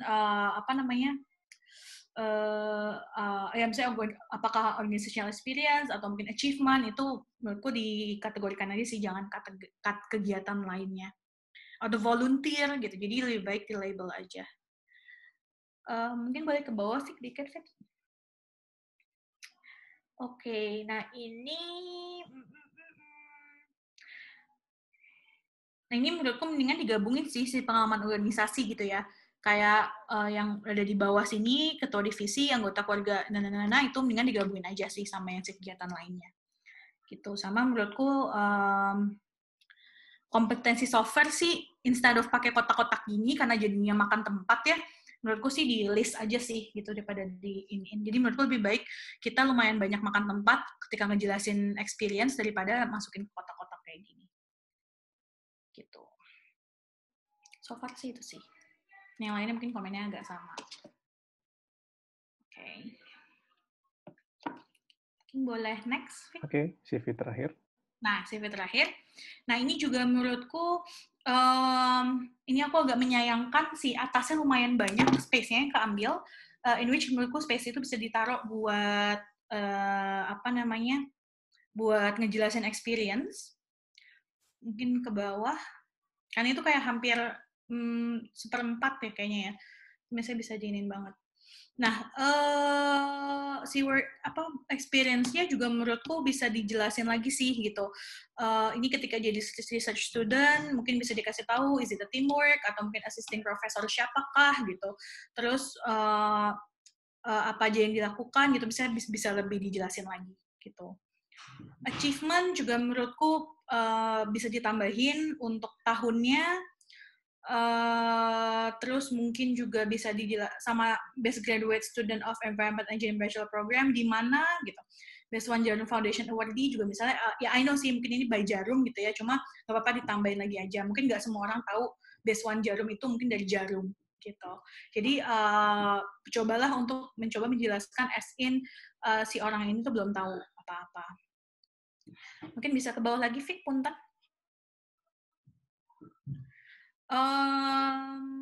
Nah ini kalau menurutku sih yang agak disayangkan sebenarnya dari ini itu lebih ke sama language nih. Nah yang language aku sih lebih prefer bukan ngomongnya beginner advance ya. Jadi tadi aku bilang IELTS English menurutku taruh aja IELTS kita berapa. Terus Dutch-nya mungkin bisa dibilang misalnya kayak lebih dikategorisasikan. Jadi misalnya kayak conversational atau mungkin business atau apa. Jadi kayak lebih ke proficiency-nya aja sih. Gitu. Udah sih, certification trainings. Oh, certification trainings ini boleh nih by siapa. Jadi misalnya kayak environmental impact assessment yang diterbitinnya sama siapa, tahun berapa diterbitinnya gitu. Sama education GPA, kurang GPA aja sih. Sisanya sih udah sih, paling itu kalau menurutku lebih ke format, karena sayang gitu, formatnya ini lumayan agak makan tempat gitu, jadi menurut aku sih lebih baik diatur-atur lagi, biar lebih bisa jelasin tentang pengalaman kita. Gitu. Oke. Itu sih. Ya. Sudah ya? Kita sudah mereview 5 CV yang sudah dipilih langsung oleh teman-teman eksternal PPI. Terima kasih atas pembahasannya, Via. Jadi semoga ini bisa menjadi masukan yang baik buat kita semua dan buat saya pribadi juga. Karena setelah melihat CV tadi, saya pribadi pun melihat, oh iya, saya memang ada juga kayaknya bikin mistake di part ini, gitu. Oke, langsung aja nih kita buka sesi pertanyaan lagi. Buat teman-teman, mungkin tadi setelah kita ngebedah CV bersama-sama, mungkin ada pertanyaan yang mengganjal ingin ditanyakan. Kami persilakan untuk angkat tangan, biar bisa langsung dijawab sama Via. Atau sudah cukup jelas? Oh iya, itu ada Diki. Ya, silakan Diki. Terima kasih Via presentasinya dan review CV-nya bagus sekali. Ya, yang pertama mau nanya dong, tadi yang di sesi pertama sudah disinggung yang eliminate, bagaimana kita mengeliminasi informasi yang kira-kira tidak match atau kira-kira kurang match sama si perusahaan yang bakal kita apply gitu. Nah, itu sejauh mana sih kita bisa mengeliminasi si informasi-informasi yang kita punya itu? Misal kalau di CV saya tadi, pengalaman saya yang dulu-dulu, atau tadi mungkin nanti sudah nanya, nah itu saya masih belum, ya case setiap orang berbeda-beda ya, tapi saya boleh nggak sih kita berpikir CV itu general, jadi nanti saya bisa sebar ke A, B, C, D, E. Jadi bisa nggak sih kita nyari aman aja kira-kira, kita bisa nggak sih kayak menilai diri kita sendiri mana yang bisa saya tunjukkan, mana yang bisa saya tidak tunjukkan. Oke. Itu pertanyaan pertama. Yang kedua, kalau misal, ini lebih ke format sih. Kalau lihat di 5 CV tadi kan fontnya berbeda-beda ya, maksudnya size-nya gitu. Betul. Recruiter tuh bakal benar-benar melihat tuh berapa selayang pandang atau benar kalau menarik bakal kamu zoom gitu sih. Aku soalnya pengen tahu aja sih soalnya karena mungkin kalau informasi kita detail terus ini kan fontnya kan mengecil ya. Atau mungkin harus jadi 2 halaman. Nah, itu recruiter tuh prefer yang mana sih? Apa informasinya padat terus fontnya gede-gede kayak mungkin yang tadi ada CV yang fontnya gede banget, ada CV yang dia padat fontnya kecil. Nah, itu menurut kamu gimana? Terus apa ya? Mungkin itu aja dulu. Tapi saya masih bingung how to eliminate yang pertama sih. Maksudnya itu berdasarkan preferensi kita pribadi atau bagaimana sih? Belum terlalu paham. Terima kasih. Oke, thank you Diki. Bisa langsung dijawab ya? Langsung gue jawab aja ya, Yud ya. Jadi, mungkin gue jawab yang kedua dulu kali ya, in terms of technical gitu. In terms of technical, to be honest, memang sebenarnya fontnya mau font apa itu tuh nggak ada aturan sih, Dik. Cuma again, kalau menurut gue, somehow di sini kemampuan kita untuk bisa berempati itu cukup diasah menurut gue dalam membuat CV. Kenapa? Karena kita tuh perlu berempati sama si rekruternya gitu. Untuk menentuin fontnya tuh gede atau enggak, coba kita bikin dulu aja, terus kita coba cek gitu. Apakah memang ketika kita baca ini, itu tuh kekecilan nggak ya? Ketika kita baca ini kegedean nggak ya? Tapi yang jelas adalah yang pertama gini, menurut gue pribadi sih I don't care lo pakai font apa, yang penting bisa dibaca, sama yang penting buat gue adalah konten gitu. It's not about the appearance gitu. Maksudnya walaupun lo mau pakai Arial, lo mau pakai Times New Roman atau apa, as long as bukan yang kayak keriting banget gitu ya, gue sih nggak terlalu lihat sih gitu. Mungkin sebenarnya teman-teman yang jurusannya graphic design mungkin would know this better than me gitu. Apa yang sebenarnya bisa membuat orang tuh lebih eye-catchy gitu. Tapi kan menurut gue gini, beda ketika kita ngomongin misalnya materi promosi sama CV ya gitu. Materi promosi oke lah, mungkin harus punya font yang sesuai gitu. Karena memang orang tuh kayak gitu, sekelibet. CV is not like that gitu. Walaupun sebenarnya mungkin CV itu juga sorry to say nih, maksudnya kayak mungkin ada CV yang fontnya bagus banget, yang satu biasa aja gitu. At the end gue akan nyari orang yang emang punya pengalaman gitu. Jadi bukan yang karena si fontnya bagus gitu. Jadi menurutku yang penting sewajarnya aja sih. Kalau dibilang gede-gede juga jangan terlalu gede-gede juga gitu. Aku sih bilangnya kayak kita baca tesis tuh cukup sih. Maksudnya kayak 12, 14 gitu tuh kayaknya cukup gitu untuk bisa nulis kayak gitu. Space juga kayak space 1 itu kayaknya udah cukup sih gitu. Jadi kita bisa main-mainin aja gitu, asal jangan terlalu numpuk banget, jangan terlalu renggang banget. Mungkin lebih kayak dimain-mainin, misalnya kayak oke, chunk-nya, section-nya work experience segini, terus ada ada space, terus lalu achievement ada space lagi gitu. Jadi lebih dimain-mainin itunya aja sih gitu. Mudah-mudahan ngejawab ya, Dik, yang masalah teknik. Lalu yang untuk pertanyaan pertama, I must admit that's a good question, Dick. Maksud gue kayak emang kadang orang tuh bingung, terus gue harus gimana caranya gue tahu gue harus masukin ini ke, maksudnya gue harus masukin si pengalaman gue ini ke CV yang gue apply ke sini, CV yang ini pengalaman gue ini apply ke sini.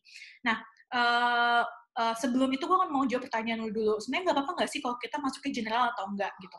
Sebenarnya sih gini, again, gak ada yang salah gitu in terms of CV. Tapi kan sebenarnya tujuan kita adalah kita mau di-recognize gitu. Kita mau ketika kita apply CV, kita mau CV kita dilanjutin, kita diproses gitu aplikasinya.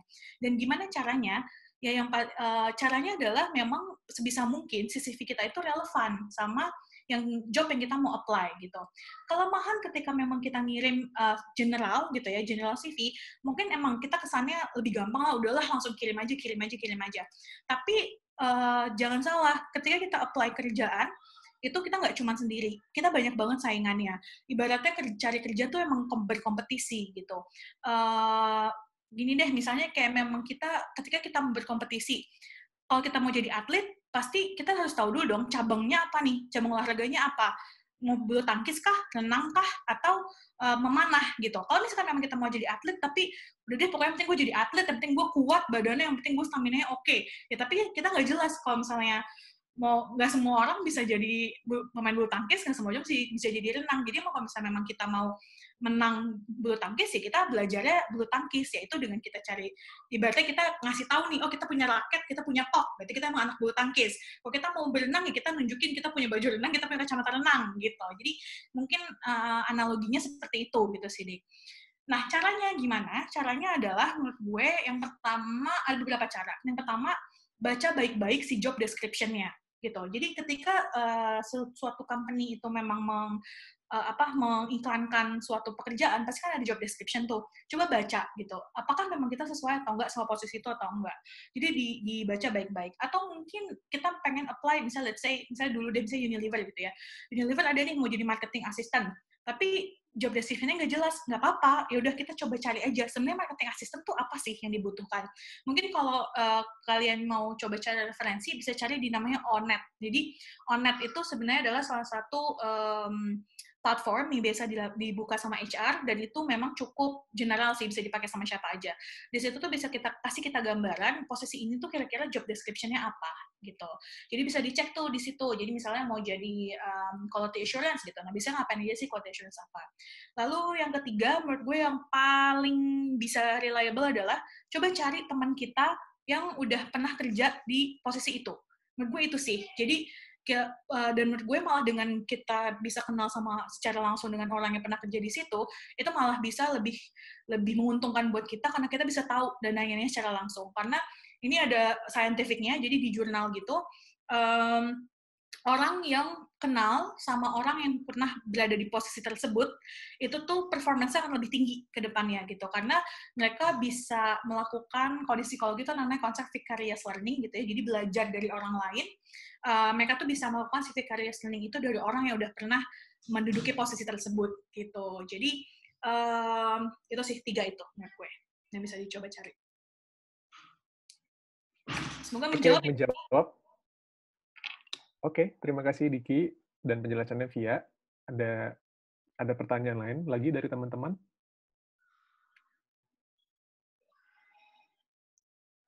Ya, silakan Nesya. Via, makasih ya. Feedback-nya luar biasa. Nah, aku mau tanya terkait pengalaman kamu sendiri sih. Kan tadi udah dipaparin tuh kan CV-nya, kamu luar biasa, kamu pengalamannya udah banyak sama human resource dan development itu. Nah, sepanjang pengalaman kamu, berapa banyak ya orang yang maksudnya berapa orang yang paling banyak telah kamu saring, misal maksimal misal ada satu rekrutmen gitu. Oh, aku dalam seumur hidup aku bekerja, aku pernah merekrut menyaring 300 orang. Jadi berapa banyak seumur pengalaman kamu udah pernah menyaring orang, dan kalau dalam proses penyaringan tersebut itu apakah si human resource ini benar-benar diteliti satu-satu gitu, atau mereka pakai aplikasi, atau mereka hanya screening aja gitu. Itu yang pertama. Terus yang kedua, tadi kan aku juga dengar lebih baik avoid seperti personality dan lain-lain itu. Nah, tapi aku pernah nih dengar kalau perusahaan yang besar-besar itu mereka pakai kayak software yang untuk menyaring kayak keyword-nya gitu. Nah, menurut kamu gimana caranya biar kita itu bisa menjadi kandidat yang bertahan di dalam penyaringan tersebut, biar kita nggak tereliminasi gara-gara sesuatu hal yang kecil gitu. Makasih. Ya, sama-sama. Oke, langsung gue jawab ini ya. Jadi, untuk jawaban pertama, pengalaman gue terbanyak itu kayaknya pecah rekor di waktu gue jadi EY kayaknya deh. Waktu gue di EY, ya. Gue mau cari, kalau nggak salah, waktu itu gue kalau nggak salah jadi, gue tuh, pokoknya gue pernah ada, itu cuma satu posisi. Jadi mungkin gini, kalau misalnya banyak-banyakan ya, gue sih pernah kayak literally nge-screen itu kayak 700 CV satu hari gitu. Tapi untuk 700 CV satu hari itu posisinya memang dibukanya 30 posisi gitu, ngerti gak? Jadi kayak komposisinya tuh banyak gitu. Tapi kalau misalnya ibaratnya paling kompetitif, itu gue waktu itu pernah di EY, gue waktu itu cari kalau nggak salah bisnis consultant, jadi emang lumayan banyak. Strategi consultant bilangnya, itu sebenarnya cuma buka satu posisi, tapi yang apply itu sampai, jadi kayak throughout the recruitment process, jadi kayak gue tuh buka posisi itu kayaknya 2 minggu, itu gue sampai 2.000 gitu, 2.000 orang yang apply, tapi itu gue cuma satu posisi, si bisnis, si strategi consultant gitu. Nah, kalau misalnya dibilang banyak-banyakan, ya itu sih tergantung juga tuh, Nes, gitu. Kadang ya kalau misalnya emang gue cari, misalnya saya junior auditor ya, waktu gue di EY, ya gue posisinya dibuka 30, tapi yang apply itu 2.000-an tuh biasanya, kayak 2.000 bisa sampai 3.000 dalam jangka waktu misalnya 3 minggu gitu ya. Jadi ya ini sih, maksudnya tergantung gitu. Dan kalau ditanya apakah kita go through the CV, yes, kita go through the CV.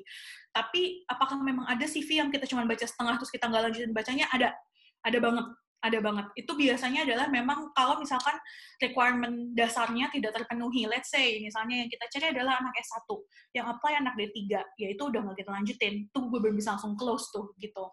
Atau misalnya ketika gue mau cari anak accounting, apalagi misalnya berkaitan sama auditor gitu ya, pasti mau harus anak accounting kan. Tapi tiba-tiba ini malah ada anak sastra yang apply. Nah, itu langsung pasti gue nggak baca, gue langsung nggak terusin tuh gue baca CV-nya gitu. Nah, berkaitan dengan karena Mas Tera lagi sering banget kayak ATS gitu, jadi application tracking system gitu, atau mungkin recruitment system itu lagi banyak banget macamnya. Gue juga dari 3 perusahaan itu gue pakai 3 sistem berbeda-beda gitu. Jadi namanya biasanya Taleo, mungkin kalau kayak kita apply suka ada tuh taleo.net gitu. Taleo ada itu juga, ada Greenhouse itu ada juga, terus ada juga kita pakai, atau misalnya recruitment system sendiri gitu, mereka sendiri itu juga ada. Nah, sebenarnya memang kalau keywords itu ada sih gitu. Jadi gini, kalau misalnya gue bilang tadi kalau bisa yang personality nggak usah terlalu dimasukin gitu ya. Maksud gue nggak usah dimasukin itu lebih ke kalau bisa jangan self-claim sih, Nes, gitu. Jadi, instead of self-claim, mungkin si keyword-nya kita bisa masukin di pengalaman kita. Misalnya, kayak, misalnya daripada kita naruh misalnya time management gitu ya, kayak skills gitu, personality skills, time management.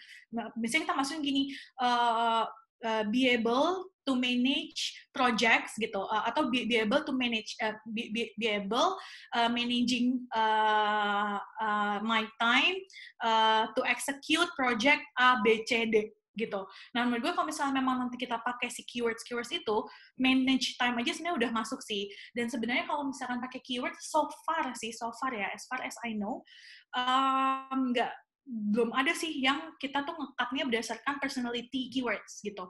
Kalaupun keywords, paling yang kita coba masukin itu lebih ke misalnya accounting gitu. Jadi kayak lebih ke hard skill sih gitu. Accounting, apalagi finance gitu. Jadi finance, HR, IT, atau mungkin kayak misalnya IT skills Python gitu, atau mungkin big data, atau mungkin R, SPSS, dan lain sebagainya. Lebih ke situ sih gitu.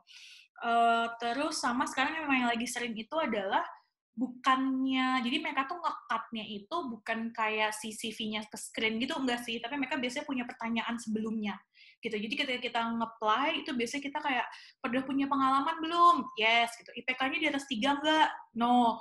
Terus misalnya kayak domisilinya di mana? Domisili orang Indonesia atau orang luar? No, gitu. Nah, itu tuh sih yang biasanya jadi kelihatan, yang bisa bukan nge-eliminate sih, menyaring ya, menyaring gitu.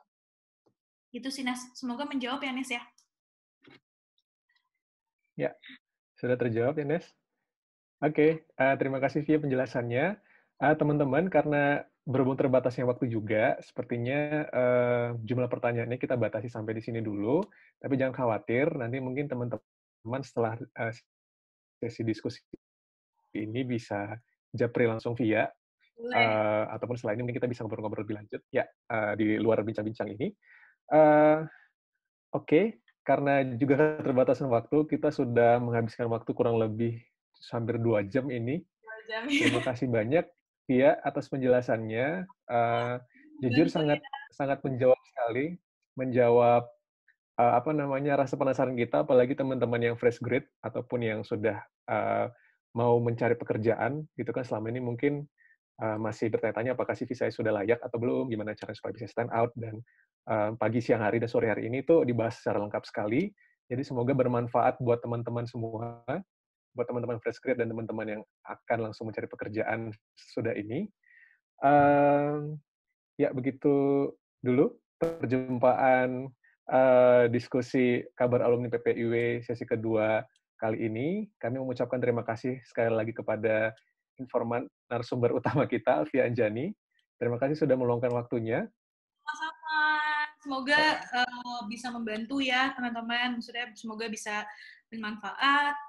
Kalau misalnya ada yang mau ditanyain lagi, let me know. Bisa minta nomor gue ke Viga, bisa nge-DM gue, kapanpun nanti kalau misalnya bisa gue jawab, insya Allah gue jawab. Ya, kami juga berterima kasih buat teman-teman peserta yang sudah hadir pada siang hari ini. Terima kasih Diki, Nesya, Suya, Ranti, dan juga tadi ada Reza. Di akhir mungkin Via ada yang ingin ditambahkan closing statement? Oke. Mungkin kalau gue mau ini aja sih, kayak dari kemarin tuh gue sering banget dapat pertanyaan kayak, Vi gimana ya gitu, ini kayak lagi pandemi, gue susah banget dapat kerja, susah banget cari kerja gitu-gitu. Mungkin kalau gue boleh share, nggak apa-apa, maksud gue mudah-mudahan ini semua bisa dapat kita lalui gitu ya, kayak you're not alone, semua orang memang lagi kesulitan. I cannot deny bisnis juga memang teman-teman gue gitu yang masih kerja itu they say it's not an easy time for us, for everyone. Tapi menurut gue kalau gue boleh kasih, sebenarnya bukan saran sih, cuma kayak friendly advice gitu ya. Please don't be a full-time job seeker gitu, karena menurut gue waktu kita tuh terlalu sayang ketika memang kita being a full-time job seeker. Dan buat kita nggak jadi full-time job seeker, menurut gue kayak when we're looking for a job, kita juga bisa disambil gitu ya. Yang pertama, mungkin we go for an intern, unpaid work gitu, jadi kayak voluntary join some organizations, atau mungkin being an entrepreneur gitu, karena somehow tuh menurut gue those things itu sebenarnya malah bisa membuat kita buat bisa enrich ourselves. Jadi ketika memang ditanya sama recruiternya, ketika ditanya sama HR-nya what we're currently doing, then we know the answers gitu. Oke. Tips yang sangat useful sekali. Terima kasih Via. Ya, sampailah kita di akhir bincang-bincang kabar alumni PPI Wageningen sesi kedua kali ini. Kami berharap akan ada lagi bincang-bincang kabar alumni PPI Wageningen selanjutnya. Kami mohon maaf jika ada perkataan yang menyinggung ataupun yang kurang berkenan di hati pendengar. Kami sudahi dulu sesi bincang-bincang kali ini, dan saya tutup dengan wabillahi taufiq wal hidayah. Wassalamualaikum warahmatullahi wabarakatuh. Om Santi Santi Om, selamat siang. Tadzins.